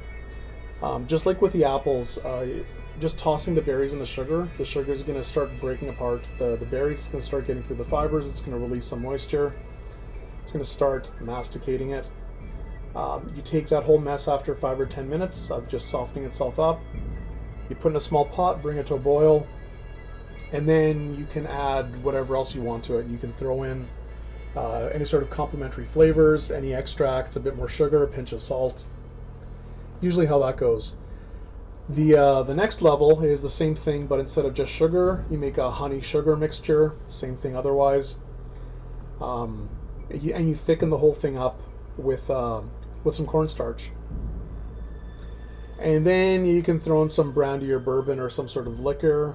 And you can also add like pieces of dried fruit, some fruit leather, apricots, raisins, whatever flavor you want, figs. List goes on. But it's the same idea. You just let the sugar masticate the fruit. You heat it up. You bring it to a boil for a few minutes just to finish softening it up. And then you let it cool and you serve it. You're not trying to make jelly. You're not trying to make like a puree jam. You still want the chunks of fruit in there. You want them to be mostly intact. Of course, some pieces are going to get squishy. And then the insanity level, the S tier version, you get something groovier, really fancy and frou-frou, like figs and dates and prunes and fruit leather, and that's where you get all sorts of crazy. Like, I don't know, squid tentacles, who knows, random fruit like that. And you load that up with booze. Bourbon or cognac or something. Like equal parts sugar to cognac or bourbon or like a spiced rum. Sky's the limit, really. And then some sort of like frou-frou vinegar. And depending on what flavors you're using, you can go anywhere from like sake, like a white wine or rice wine vinegar, to you can stick with wines. Balsamic vinegar works really well with some flavors. And again, you just let it sit together in a bowl 5 to 10 minutes so the sugar does a bit of work. You bring it to a boil for a few minutes, let it thicken up, and there's your compote.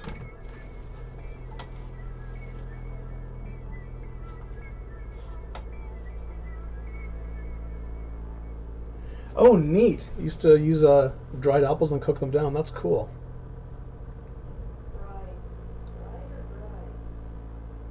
Fried apple pies. So use dried apples, then cook them down. Wild. Wild. What's the custard style rice dough? When you say custard style, what do you mean? Rude girly Arizona? I'm assuming that's Arizona.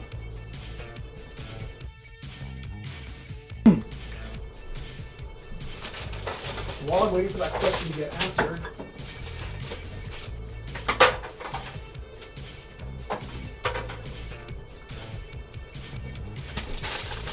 oh, mushy, okay.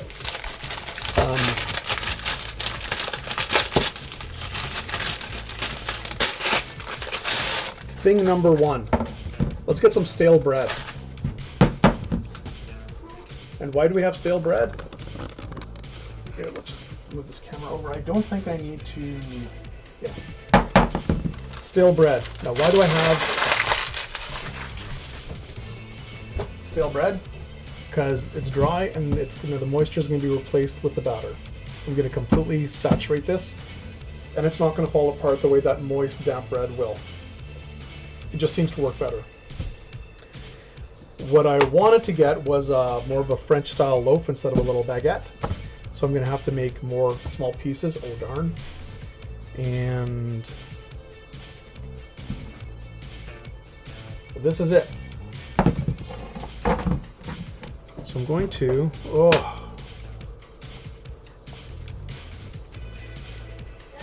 So good.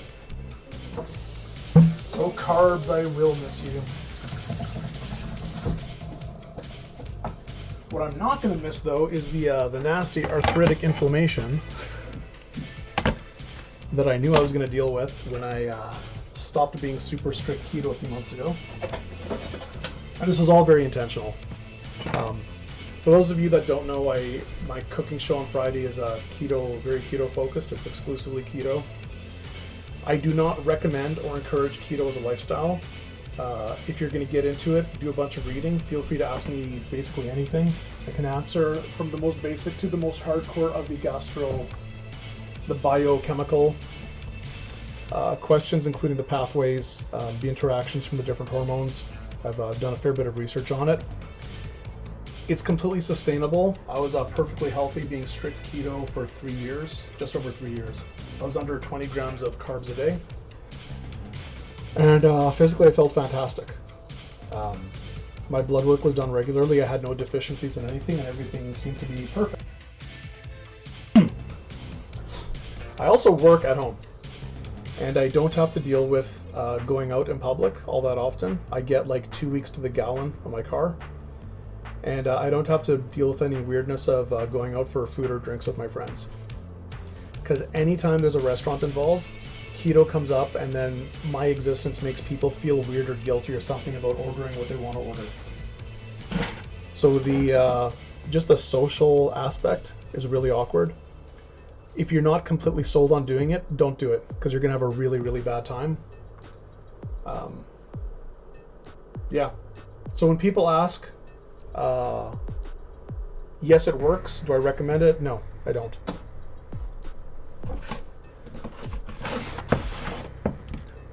I'll rephrase that so it's more accurate. I won't try to talk someone into doing it. And I will caution people that it's a real pain in the butt, and unless they're completely sold on doing it, they're going to fail. It has nothing to do with willpower. It has nothing to do with wanting it or anything else. Some people just aren't wired to do it. Now, this was stale on Monday, so this is going to be extra stale, extra dry.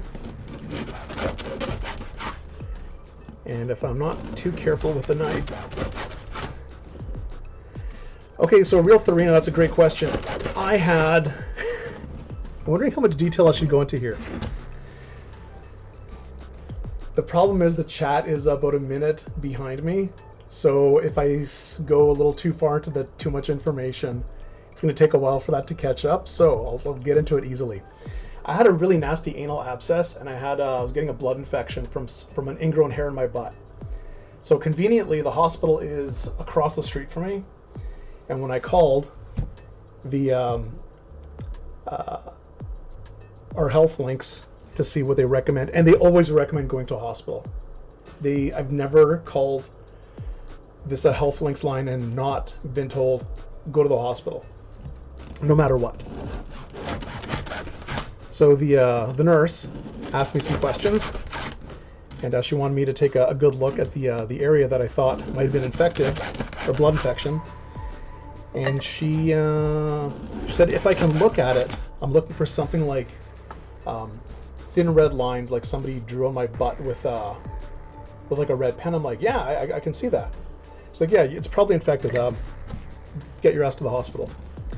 So I did, and the next thing I know, yeah, the joke was there. Next thing I know, the doctor in my room was actually a local magic judge, and I had no idea this guy was a doctor. So he walks in, we stop, we like stare at each other. I'm like, what are you doing here? He's like, I never expected to see you on my table. It's kind of weird. So anywho, they checked everything out and said, yeah, I was coming down with a blood infection. I had an abscess, and I needed surgery right away to fix it. So they shipped me over to the next hospital, and that night I go in for surgery on my butt. And for once it wasn't cosmetic surgery on my butt. And everything seemed fine. And then that night, bad things happened. And the bad thing that happened was, apparently they got a little too close to an artery, and I woke up in a pool of blood. And waking up in a pool of your own cold blood is really annoying. And it's happened to me several times in my life, and I don't recommend it. It's one of the few things that I don't recommend you try. So they had to get me back in and fix it. And then everything was fine. And the surgeon highly recommended a very high protein diet to speed up the healing. And what I was going to do, oh Wade, the list of stupid injuries that I have are, it's a little ridiculous. It really is. I'm lucky I can walk. I'm lucky I'm still alive. I take none of that for granted. And that's why I generally don't complain about things like pain, because small price to pay for still being here. But I appreciate that you're glad that I survived. Thank you. So the surgeon said go on a high protein diet, and I thought, yeah, perfect, because I was looking at doing it anyways. I've always done well on a high protein diet, so I did. Public health nurse came down to change my dressings because I couldn't change my own butt Band-Aid. That looks weird. Oh, it's just water. Just kind of look weird on camera. So I'm getting to the keto part. After about a month, the nurse told me that I was healing too quickly and I should actually back off on the protein, because I was living damn near carnivore. I was a really, really high protein diet. So everything was great, and one of my buddies had been going on and on about this ketogenic thing. Now this guy was basically an idiot, and anything he encouraged me to do was usually the wrong or the stupidest or the worst way to do things in general. So I took all of it with a big grain of salt, but to be fair, I looked into it for, it was close to a year that I was like looking into keto on and off. And I realized that there's something, it's not just that it's low carb, it's the impact on the hormones that made the most sense to me. And I'm 100% convinced that if you can control your body, if you can control your hormones and the way that like your glands and your organs work, you unlock the keys to your health completely. Easier said than done, but I was pretty sure that's how it worked. So I went from a high protein diet to basically no carbs, and within days I had no arthritic pain, and then my brain worked better, and like mentally I felt like I was damn near a teenager again. Not hormonally, well maybe. My brain just worked a lot better. So Minnesota girl, no, like I from a past life when I was in the rowing club here, back when I was very athletic, I was certified to be a provincial level coach, and we did take up nutrition then. And I've taken way too many courses in university because I've got like 14-ish years of post-secondary education, and my interests are all over the place. They're all over the place. And I used to know, I used to actively hang out with a bunch of bodybuilders and a bunch of male strippers, so I know about the abuse of steroids and the hormones and the various injections and the bad lifestyle and the diets and so on. So I did need to work with a registered dietitian, and like even my family doctor, when I talked to him about what was going on, he just put up his hands and said, I do drugs, I don't touch nutrition. And he was honest, and I totally appreciated it. He just said, keep doing what you're doing. We're gonna check out your blood work every few months to make sure that nothing weird's happening. Just keep doing what you're doing because everything looks fantastic. Every few months I get my blood work done, and he just shake his head, look at the results, and say, I don't get it. Just keep doing what you're doing. Because right before I went in, apparently I was pre-diabetic or like real diabetic, and within a few weeks that was completely reversed.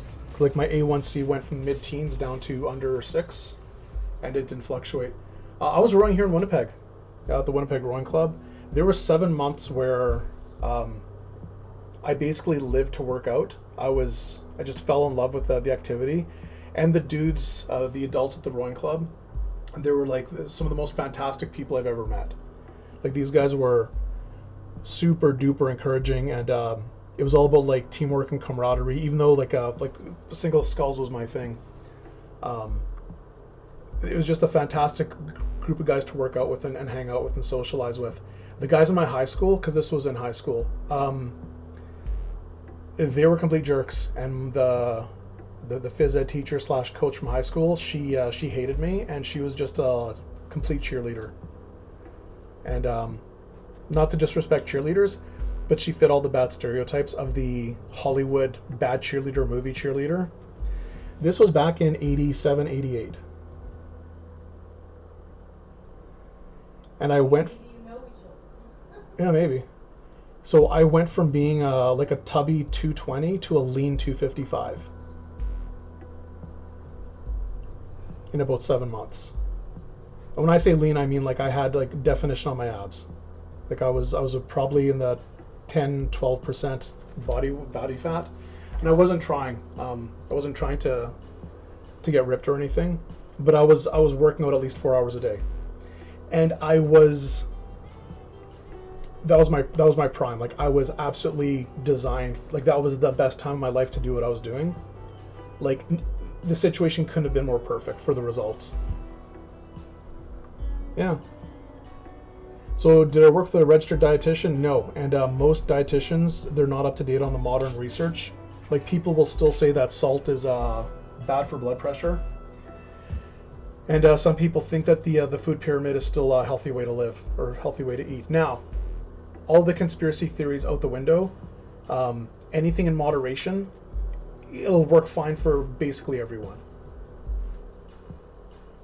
You can make it work. You can make any rough lifestyle work for you as long as things are in moderation. But as far as being up to date, it's hard to find people that are doing reading up on the current journals and the research when they do that for when they do it for a living, unless they're really passionate about it. Like the doctors that are also bodybuilders, they're up to date on the stuff. Nutritionists that are also gym junkies, they're up to date on it. But just like a lot of car mechanics who drive jalopies, who drive complete beaters that are held together with duct tape and bandages, because for them it's just a tool to get around. And then there's the other mechanics that have like the super pimp sports cars. Yeah. French toast. Damn you guys getting me off on tangents. I love it. Love it. Back to the French toast. So first things first, we need to preheat the oven to 400, sorry. Nice and hot. Just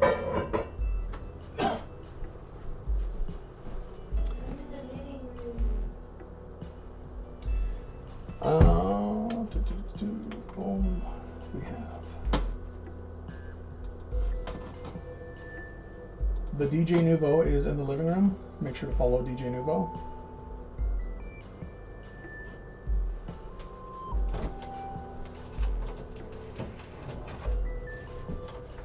The reason I have this jug of milk is because I'm making yogurt this week, and I might record it.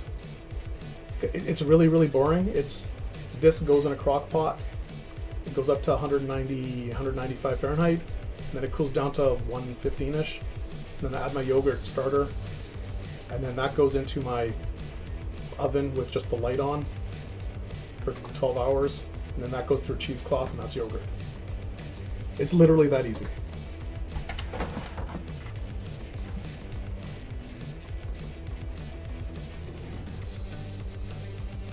Oh, you know what's funny is my, you know, this has happened a few times to me. My French toast recipe, my recipe cards, sometimes they delete the line with eggs.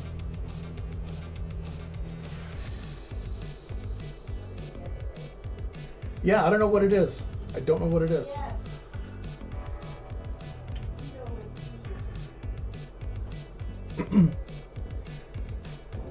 Oh, Real Farina, yeah. Like that's what it was designed for. Back in the 20s, like 1910, 1920, it was discovered that the ketogenic diet was fantastic. It was during the war. It was discovered. I think it was like kids in it was like Denmark or Holland or something. kids that were basically being deprived of food stopped having seizures, and they did some research into it. Casper's Cloud, hell yeah, everyone's body is different. And if you're in tune with your body, then yeah, it's amazing what you can do. It's amazing the results you can get just from figuring out what works best for you. And here's what's funny, and a lot of people just miss this.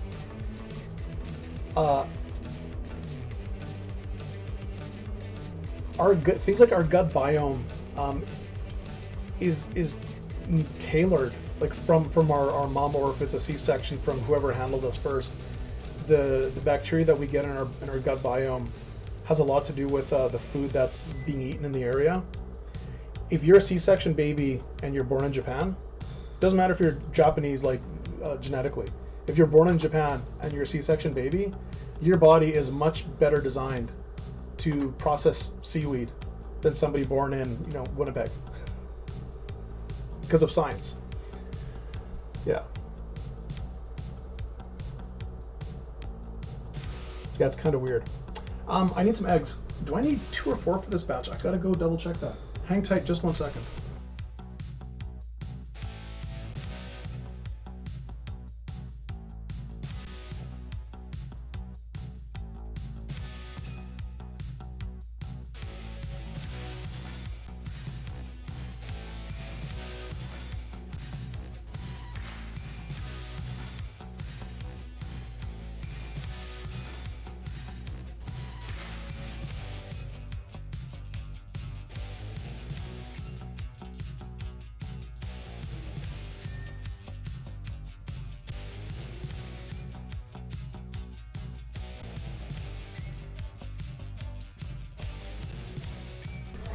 Yes, Real Therina, that's a fantastic question. So apparently, when C-section babies are first handled, the first person they have, the first few people they contact with, the bacteria from that person's skin-to-skin contact is what works its way into our gut biome, apparently. I was pretty skeptical when I heard that, and this is pretty recently, but apparently that's how it works. But how is that any different than it coming out of her? Oh, because if you're like vaginal delivery, you're getting those like once that placenta, cocoon, egg sac, aliens thing, your chest bursting, whatever happens when kids are being delivered, in the non-stork method. Like they're protected from outside bacteria, but through the canal, they're exposed to bacteria from the canal.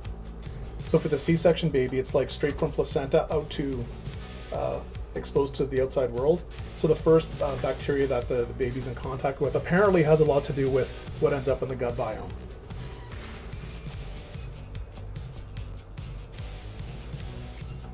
Yeah.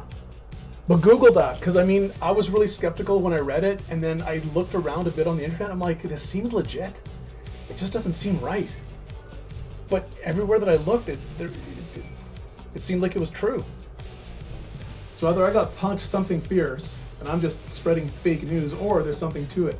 And I would love for somebody who's really bored to look into it for me, and let me know if I'm completely wrong on this, or if what I was told was accurate. In the meantime, we got 2 eggs. We're almost done. So here we have our egg. Now there's a few ways to crack an egg. Most people just go for the edge of their counter, edge of their bowl. Some people will take a knife and go tappy tappy down the side. Just practice it. Don't do this. That's not the way to crack an egg. Although it is effective. God damn it. So what I was hoping for was to get some eggshell in here, because that's a big eggshell. Oh, there's one little one and a medium-sized one, and I want to get a little annoying piece in there. Okay.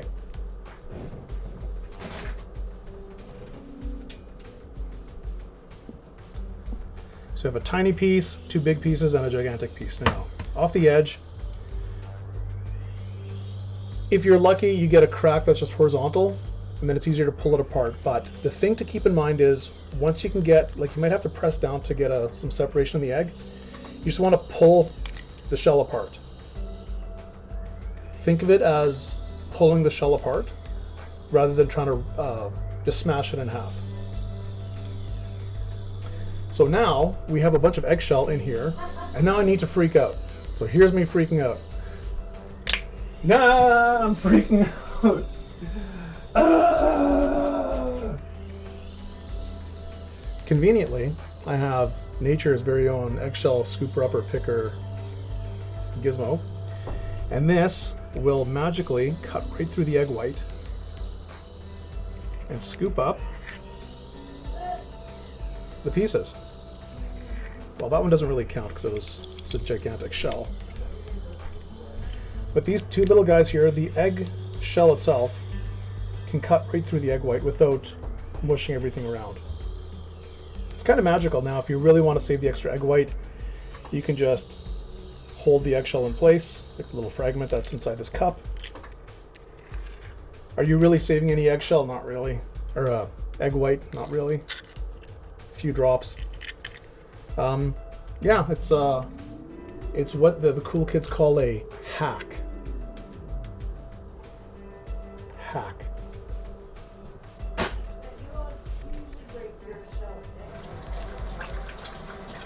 So I usually break my shells how?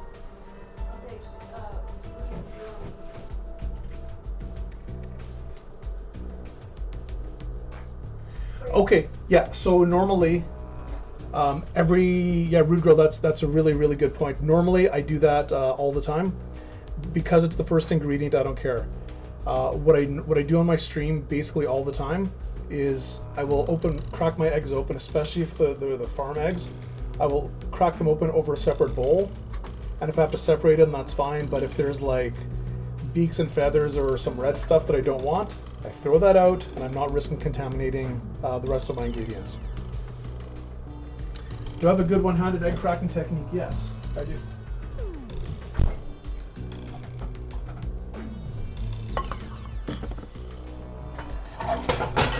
Requires all the manual dexterity in the world. On the edge, thumb in place, separate.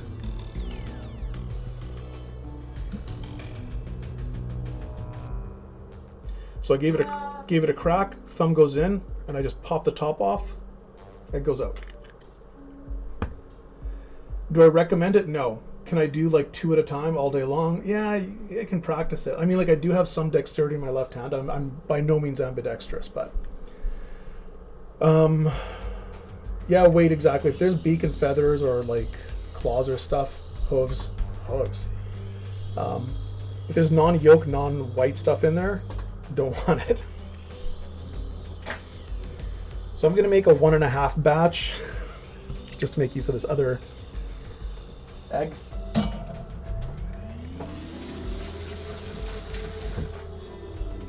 Be scared of finding scales. Yes.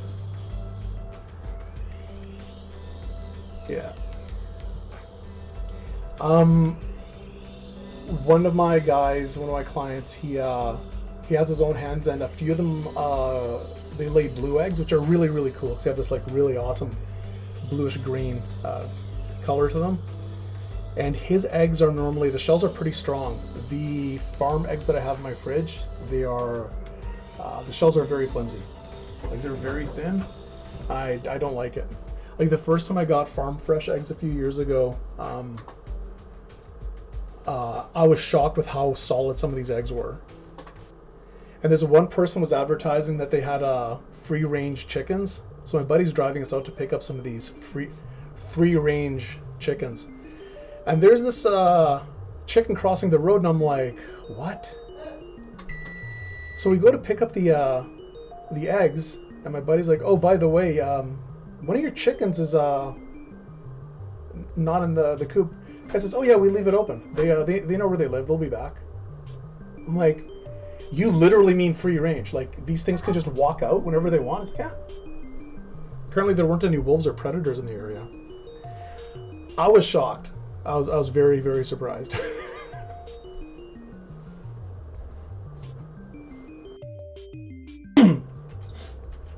So back to the recipe. We have 1.5 cups of milk. And since my half cup is being occupied, I'm going to do 2 3/4 cups, because that's 1.5 cups. Because of math. Now, we should always measure our ingredients, not over the bowl, but away from the bowl, just so if I slip or spill, I'm not putting in too much.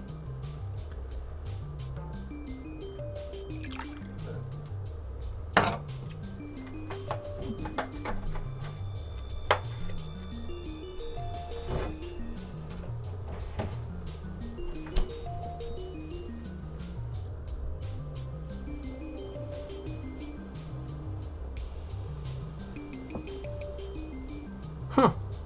I don't even know what that was. I saw a speck of something in there. I'll eat it. Okay. Need 1.5 teaspoons of vanilla, because normally it's 1 teaspoon, but we're doing 50% more. Just going to mix everything together, whisk it up. Yeah. Oh, and if you look closely, you can see the vanilla bean in there. Let's see if that shows up on camera. Look. See that little thing just poking up right there? Yeah, anyways. It smells fantastic. It smells just like real vanilla, because it is. And like 1/4 teaspoon of allspice. Now, you can throw in some cinnamon at this point. You can make your own mix of like cloves and nutmeg or something. I find that allspice is good. Just gonna throw in a couple of like little dashes.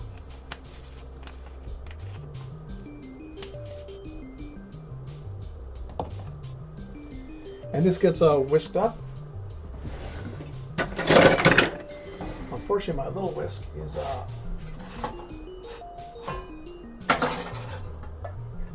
occupied by the caramel, which is still somewhat malleable, so this is going to be fantastic. And that's at room temperature.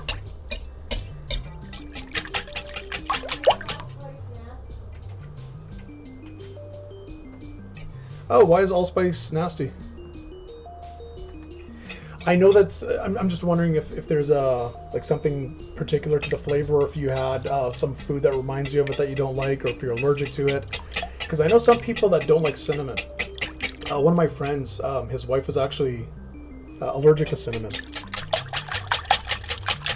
And allergies are no laughing matter. Anytime anyone is coming over, or I'm making food for someone, first question, any allergies? And it doesn't matter how well I know them, I always ask, because these things change. Always, always, always take the allergies very seriously.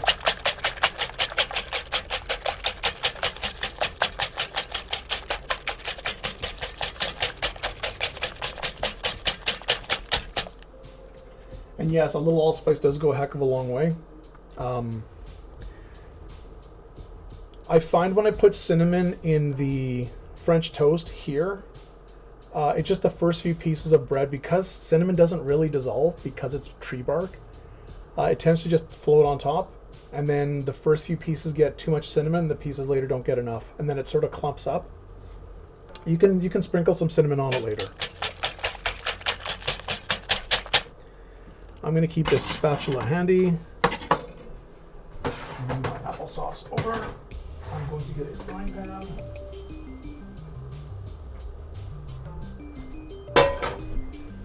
Frying pan is going to get some butter. Tablespoon. Now. Dooba-dooba-doo. Dooba-dooba-doo.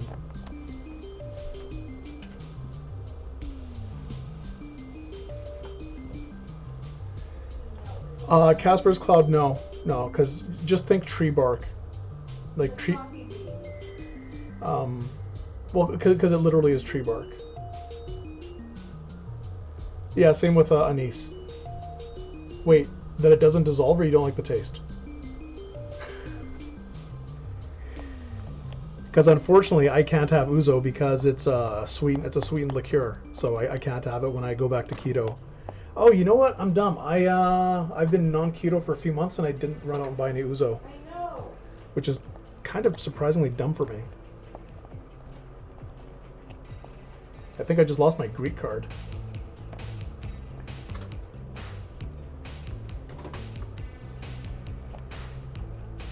So I'm just going to do a batch of 6 at a time. I'm going to do 2 of these, and then I'm going to bake at the same time. And for the baking, I hope this sheet's good enough. Just a small little baking sheet with some parchment paper. That's what pieces are going to end up on.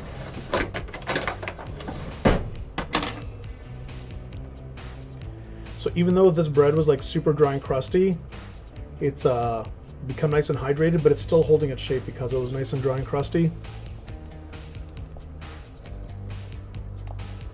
Don't mind them getting my grubby little mitts all over it. No, Dread Pirate Roberts, no, it doesn't. What I wanted was like a big loaf of French bread. I didn't want this baguette. This is actually not ideal. But sometimes you just got to work with what you got. And here we are.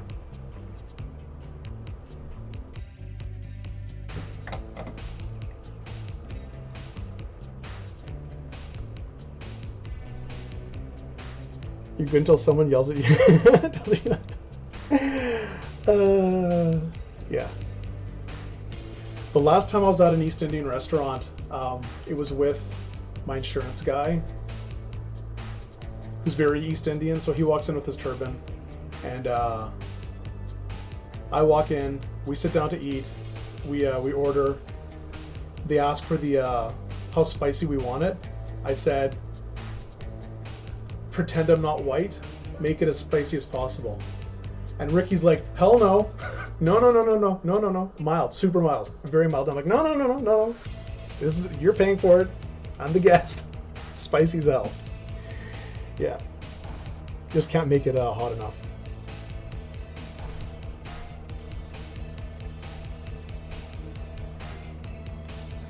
Oh, and yeah, speaking of spelling and everything else, the real problem is I speak French and Greek as well, so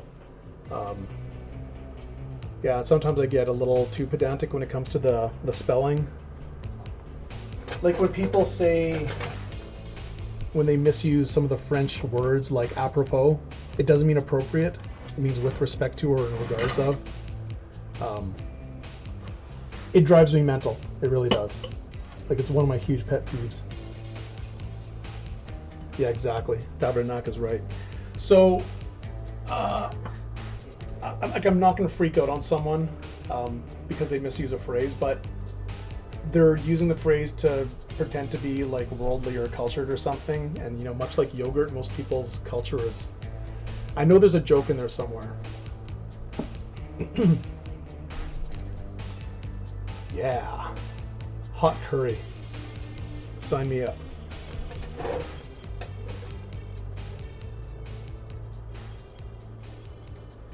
Okay, so I have this pan on medium heat. The butter is nice and melted.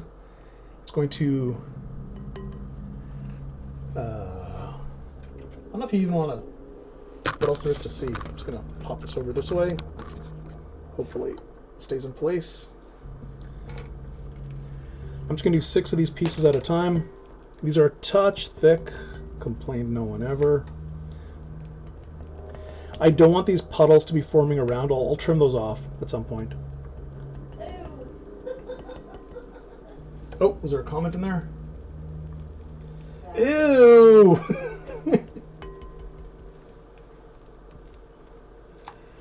Yeah. Vagisil. That's terrible. Shame on you. It's funny.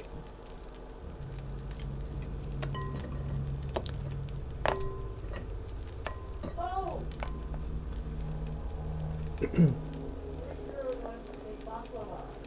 Oh, baklava. Yeah. I did the baklava. You know what? It's super duper easy. It's crazy easy. I check on my archives.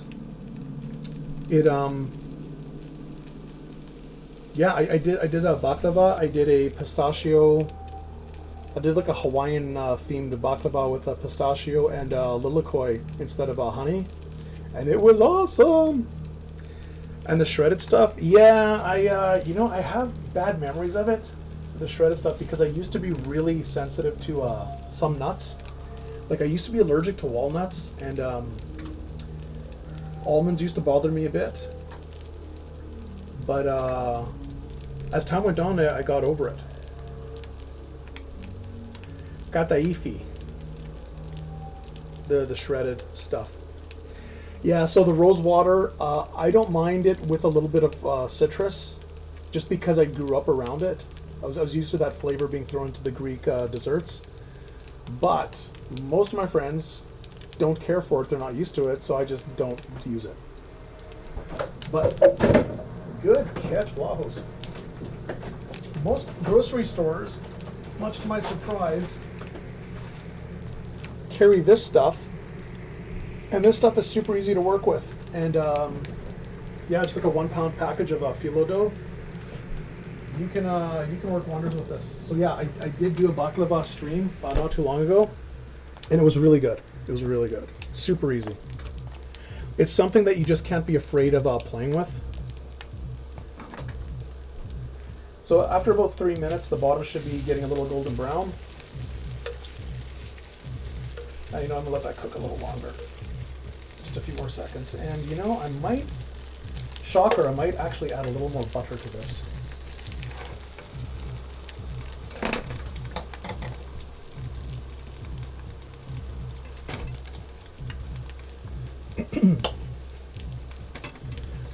And in all seriousness, if anybody's ever in the Winnipeg area, come on down. Just shoot me a message. You're always welcome.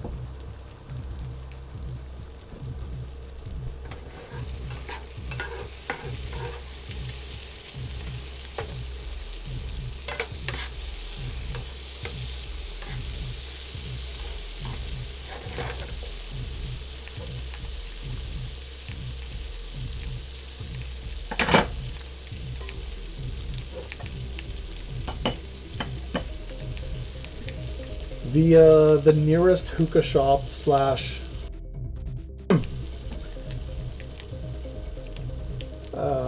like a Middle Eastern restaurant, their head cook is he's Greek, and the food's amazing there. It's absolutely amazing. And I don't know how they're allowed to have people smoking hookahs indoors, because I didn't think we were allowed to smoke anything indoors. So I don't know if they have a special license or what the deal is.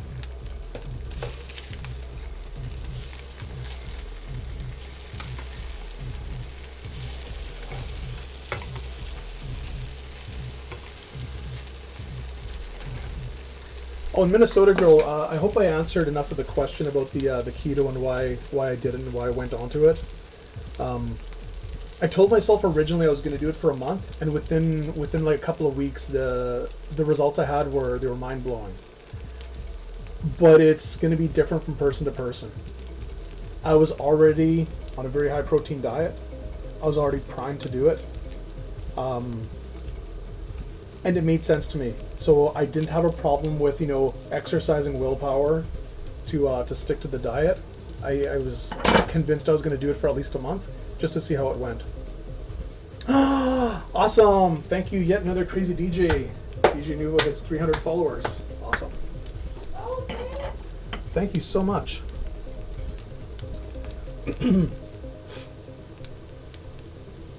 Yeah, and what's really interesting is once in a while, when DJ Nuvo is not looking, I hijack the controller. And then MC Evil Cat comes out. I am going to be doing a night of old school hip hop and rap later this month, probably on a Tuesday night. And I do want to do like one music stream a month on my channel. Next one's probably going to be old school, like first wave ska and punk, because them's my roots. And there's always the best song ever, because there are many songs that qualify for best song ever that spans many genres, many years, many centuries of best song ever. So these where some people would consider these basically cooked. We're just getting started. So we want to cook the stuff in the middle.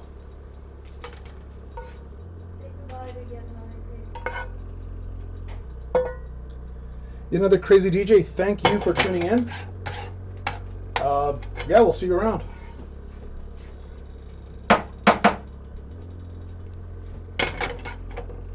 One thing to watch for when you're frying things in butter, you might need to wipe the pan down because the butter is a little dirty, it's a little cooked, it's a little too brown, because this stuff is a little dirty, a little too cooked and a little brown. So I'm just going to quickly wipe this down and replace it with some fresh butter.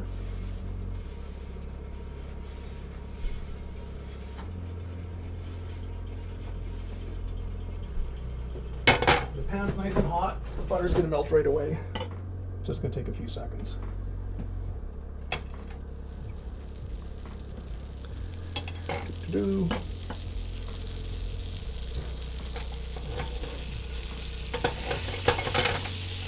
Yeah, butter can be a little tricky for the burning.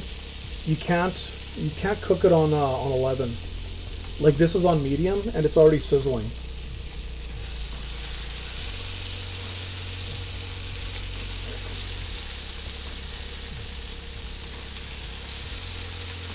And again, you really shouldn't try to rush food. And what's the difference between frying butter the way it is right now or if it was closer to the smoke point, other than this isn't going to taste burnt? Things like ghee, G-H-E-E, has a higher smoke point. It's got less impurities in it, less water, less fat solids. Or it has less milk solids. It still has all the fat. Used heavily in East Indian cooking. Clarified butter by any other name. Ghee whiz, that is hilarious. I have to remember that. I'm totally stealing that. Thank you. Ghee whiz. Yeah. So the nice thing for me is yeah, duck fat is kind of boss. If you can get your hands on it, if you're that much of a baller that you can afford it, then it is good stuff. And then that opens the door to like, what fat do you use to add moisture to your super lean meat of like bison or something? Do you use bacon fat? Do you use duck fat? Are you gonna check to see if you have unicorn meat in stock, or did the trolls eat it all again? Like, oh, don't get me started on bacon. God, this is one of the few times that I'm not doing a bacon weave, and I actually feel bad about it. Because nothing says hardcore food porn like a bacon weave.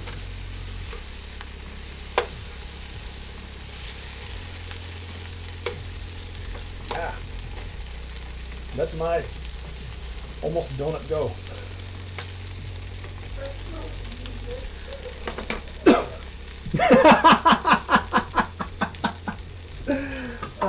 That is awesome. Personal Jesus.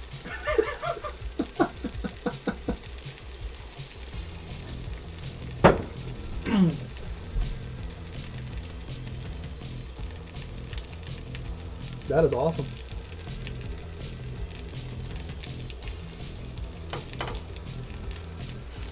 I'm going to see if I can do 2 rows of, maybe not.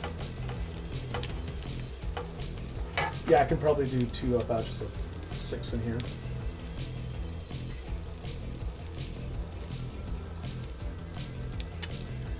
Okay, hopefully these are done because I'm actually running dangerously low on time.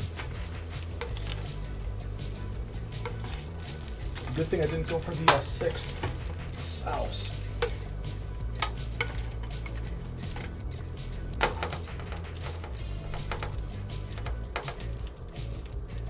Okay, so here we have, you can see this, our 2 giant servings on parchment paper into the oven, about 12 minutes at 400. Let's start the timatron.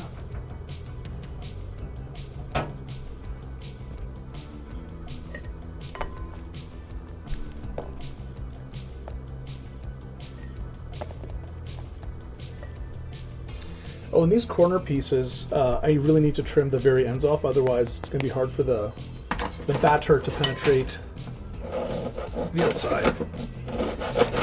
Yes, I said all the dirty words.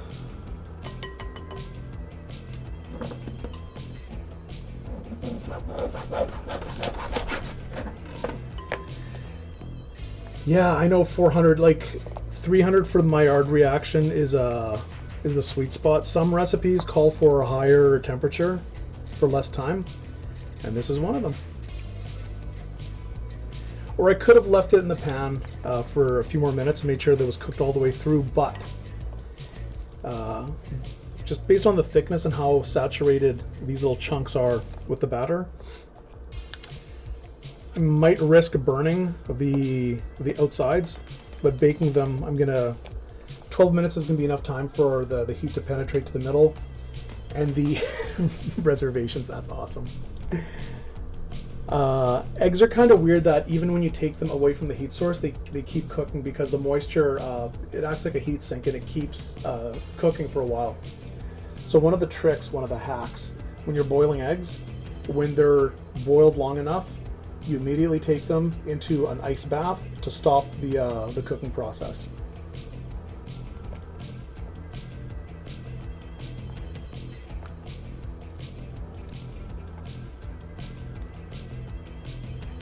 Yeah, really quickly, I find that the best way to cook eggs is put them in a pot, cover them in a pot of like room temperature or cold water, bring it up to a boil, and as soon as it starts boiling, turn off the heat, hit start on your timer, and then depending on how well you want the eggs done, 7, 9, 11 minutes for soft, medium, hard boiled. Medium is the yolk is still a little dippy. And as soon as that timer goes off, you take those eggs and immediately throw them into an ice bath so they stop cooking and the yolk doesn't become hard. And when you do that, you completely avoid the chance of getting that gross grayish green ring between the yolk and the white, because you're slowly raising the temperature and you're not doing anything weird with the proteins. It's kind of the best way to cook eggs, and it's kind of foolproof, and it's kind of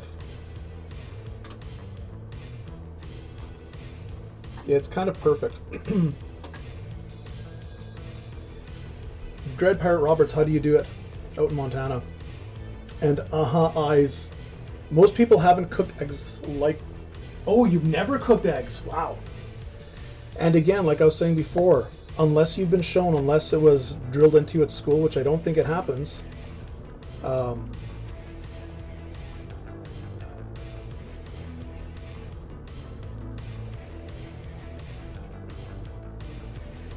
oh, you bought the toy in Montana. Okay. So, but what does it do for cooking? I'm all curious now.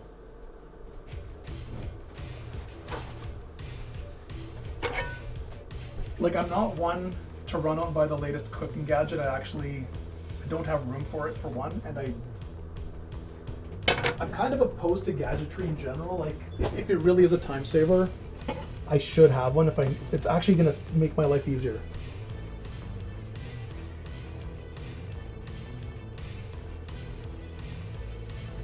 Oh, neat.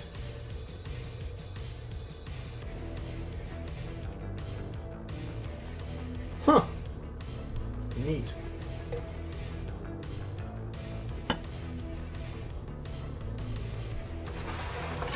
One of the cooler ways of cooking bacon on your stovetop, because like personally, I very rarely cook bacon in a frying pan now. But one of the better ways to cook it is to cover them with water and cook it until the water is completely evaporated, because that way the bacon tends to stay flat. It doesn't crinkle up, and it'll hold its shape better. There's also the same theory of you use a dry cold pan with room temperature bacon. You just stretch the bacon, or you lightly scrape it with the flat end of a butter knife, you stretch it out and put it down. And once the side of the bacon that's getting in contact with the heated surface, once it's able to lift, that side's cooked, and you can just flip it over.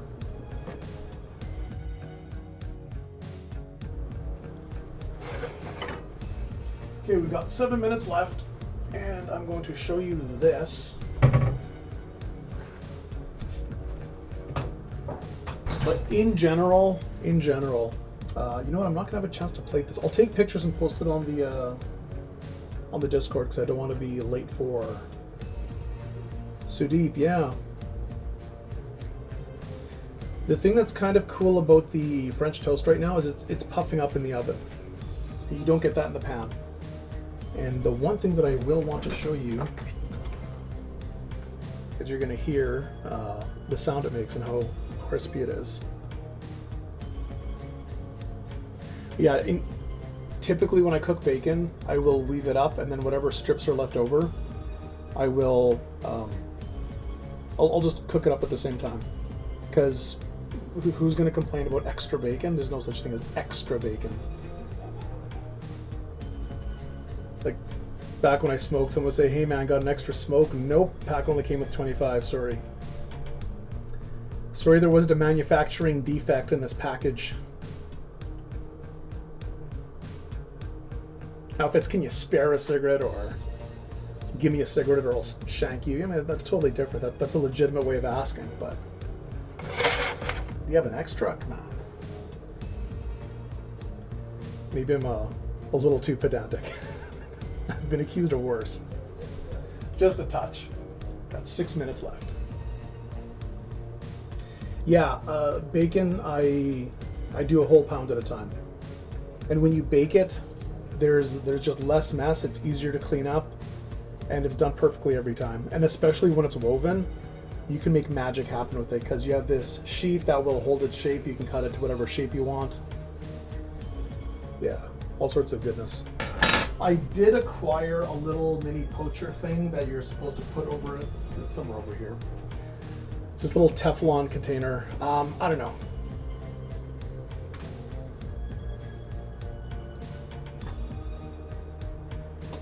Could you do a weave? I think it'd take a while. In the Foreman grill. Well, I don't know, it's top and bottom direct. No, I'm just wondering about the middle layer, the middle half being like how was it for thick cut bacon? Okay. Well, there you have it.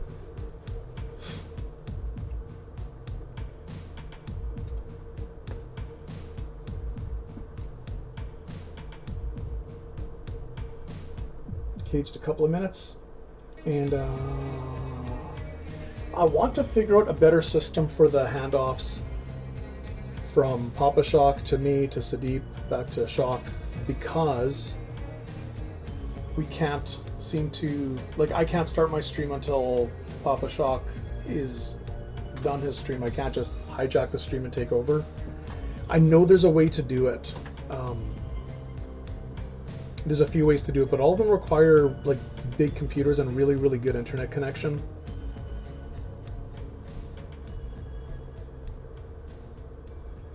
I guess this works fine. I mean, most of all y'all stuck around. Thank you.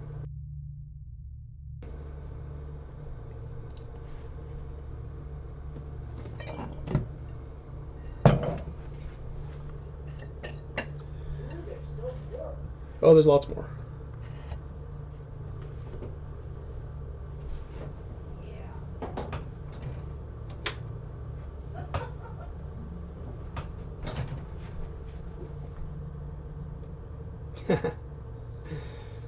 Yeah, we've got quite the arrangement here. My kitchen fairies are very adept at cleaning the kitchen magically overnight. And I get to make a mess every day in here.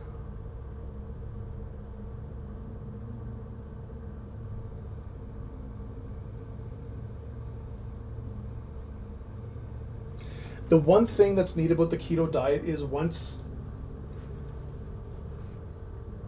you are fat adapted, and once you get past the annoyance of your tummy saying, put stuff in me because I'm hungry, once you disassociate feeling empty with wanting food, the weight tends to just fall off.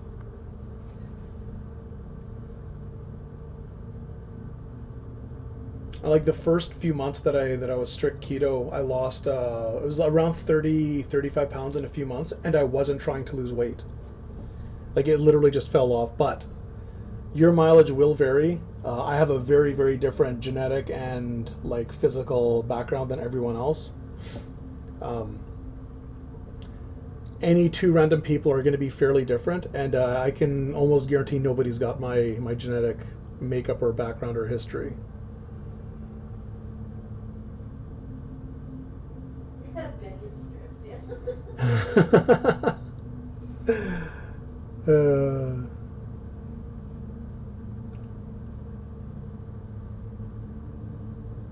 And like when I was doing my extended fasts,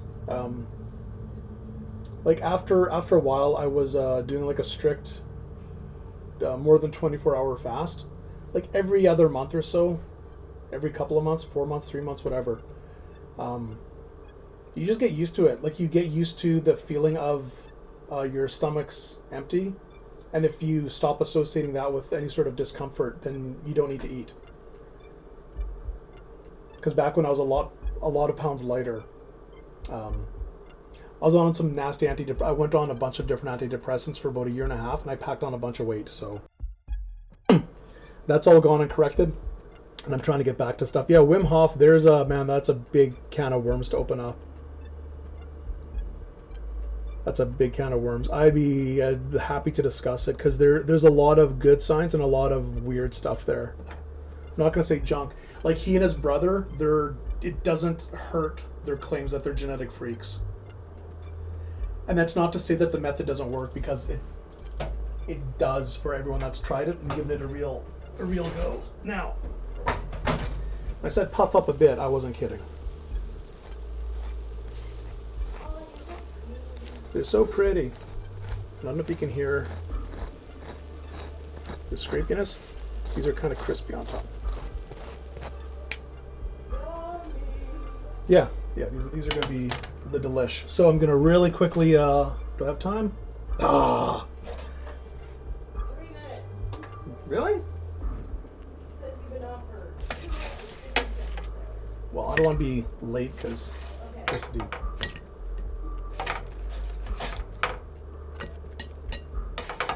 Just going to very, very, very quickly throw some of these sauces on here, and then we're done. Don't look at the camera.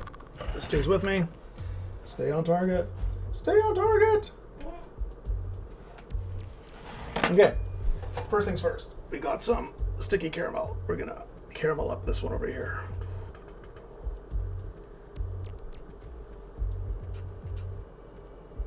See, if I was to put this caramel. It says take your time. Oh. Well, Sudeep, I'll be very quick. That's what she normally hears.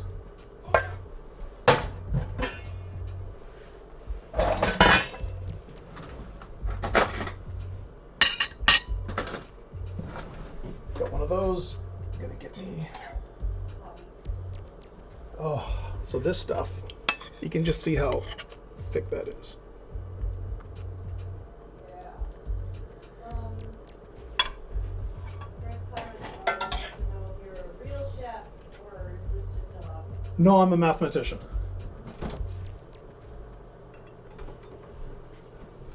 My day job is accountant. I pick up whatever analysis, analytics work I can. This is totally hobby. Cooking by numbers, yeah. We have. When I was a kid and when I started off university, I wanted to be an engineer.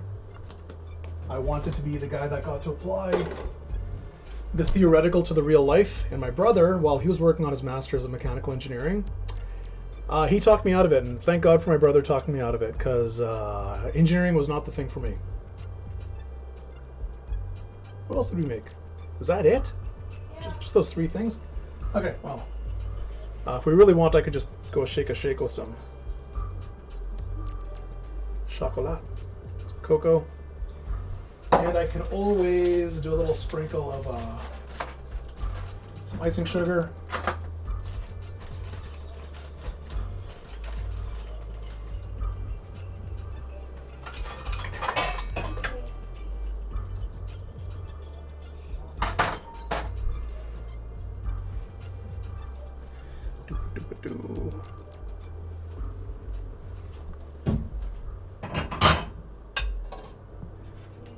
But I've always had a bit of a knack for applying research to the real world.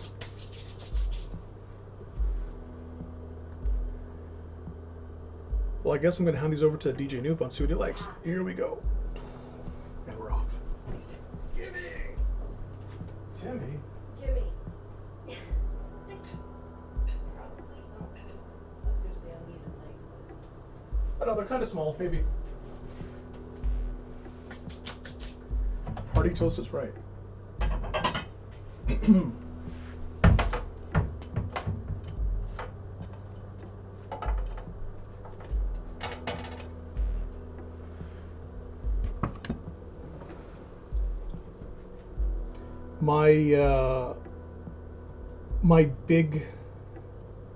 I think one of my biggest strengths academically is You should cut one open and show them what the inside looks like. when I was growing up, there was not much to do. My brother and sister would. That's what the inside looks like.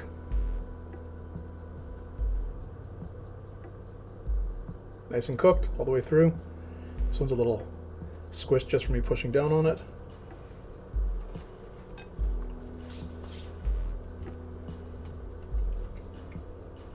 Yes, there's strawberry. Mm-hmm.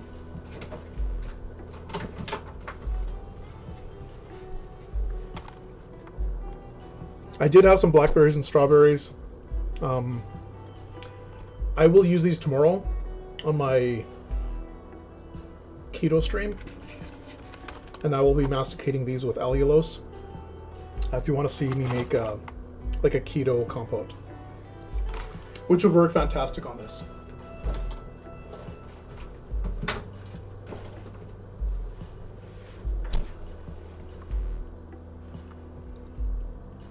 Yummy. Apparently it's yummy. Yeah, academically it is neat because like my brother's much older than him and my sister's even older than him. And she's very artsy creative and my brother's very sciencey creative. So like I remember my columns from antiquity. My sister taught me all sorts of weird art theory stuff and color and linguistics stuff from what she was interested in. And unfortunately, I never got into the drawing. I just didn't have the patience or the interest of doing it.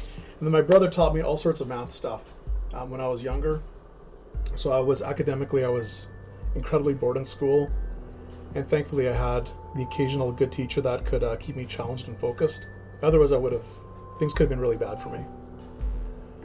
But just having a wide range of different bases to draw from and making those abstractions.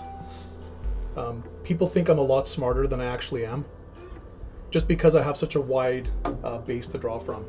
And even linguistically, being fluent in Greek and French, which is just bad Latin, I can look at most words and I just know what they mean. I don't have to memorize things. It was kind of like cheating in the sciences. So like for the non-gamers out there, the people that don't play D&D, a dodecahedron, the gamers know it's a 12-sided dice. I know it's a 12-sided dice, but I also know that it means 12 sides, because that's what 12-sided object, because that's what it literally means to me. I don't have to memorize these things. Oh, the caramel's really good. Apparently the caramel's really good. Yeah, I know it's really good. Okay, Sudeep, thanks for indulging me. I'm going to get going. Yes, 2 and 10-sided, exactly. Viokeveka. Phobia. The fear of 2 and 3 and 10, or 13 as it's called in English. Yeah. 3 and 10, aphobia. That's a Trivial Pursuit question. I'm sure it's a Trivial Pursuit question. It's got to be. big thank you to everyone for indulging me.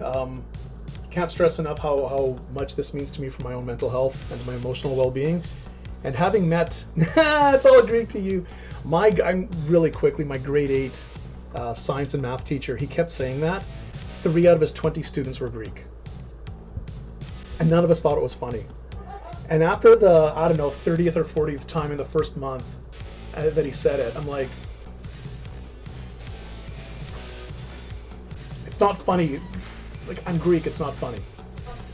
And he kind of missed it.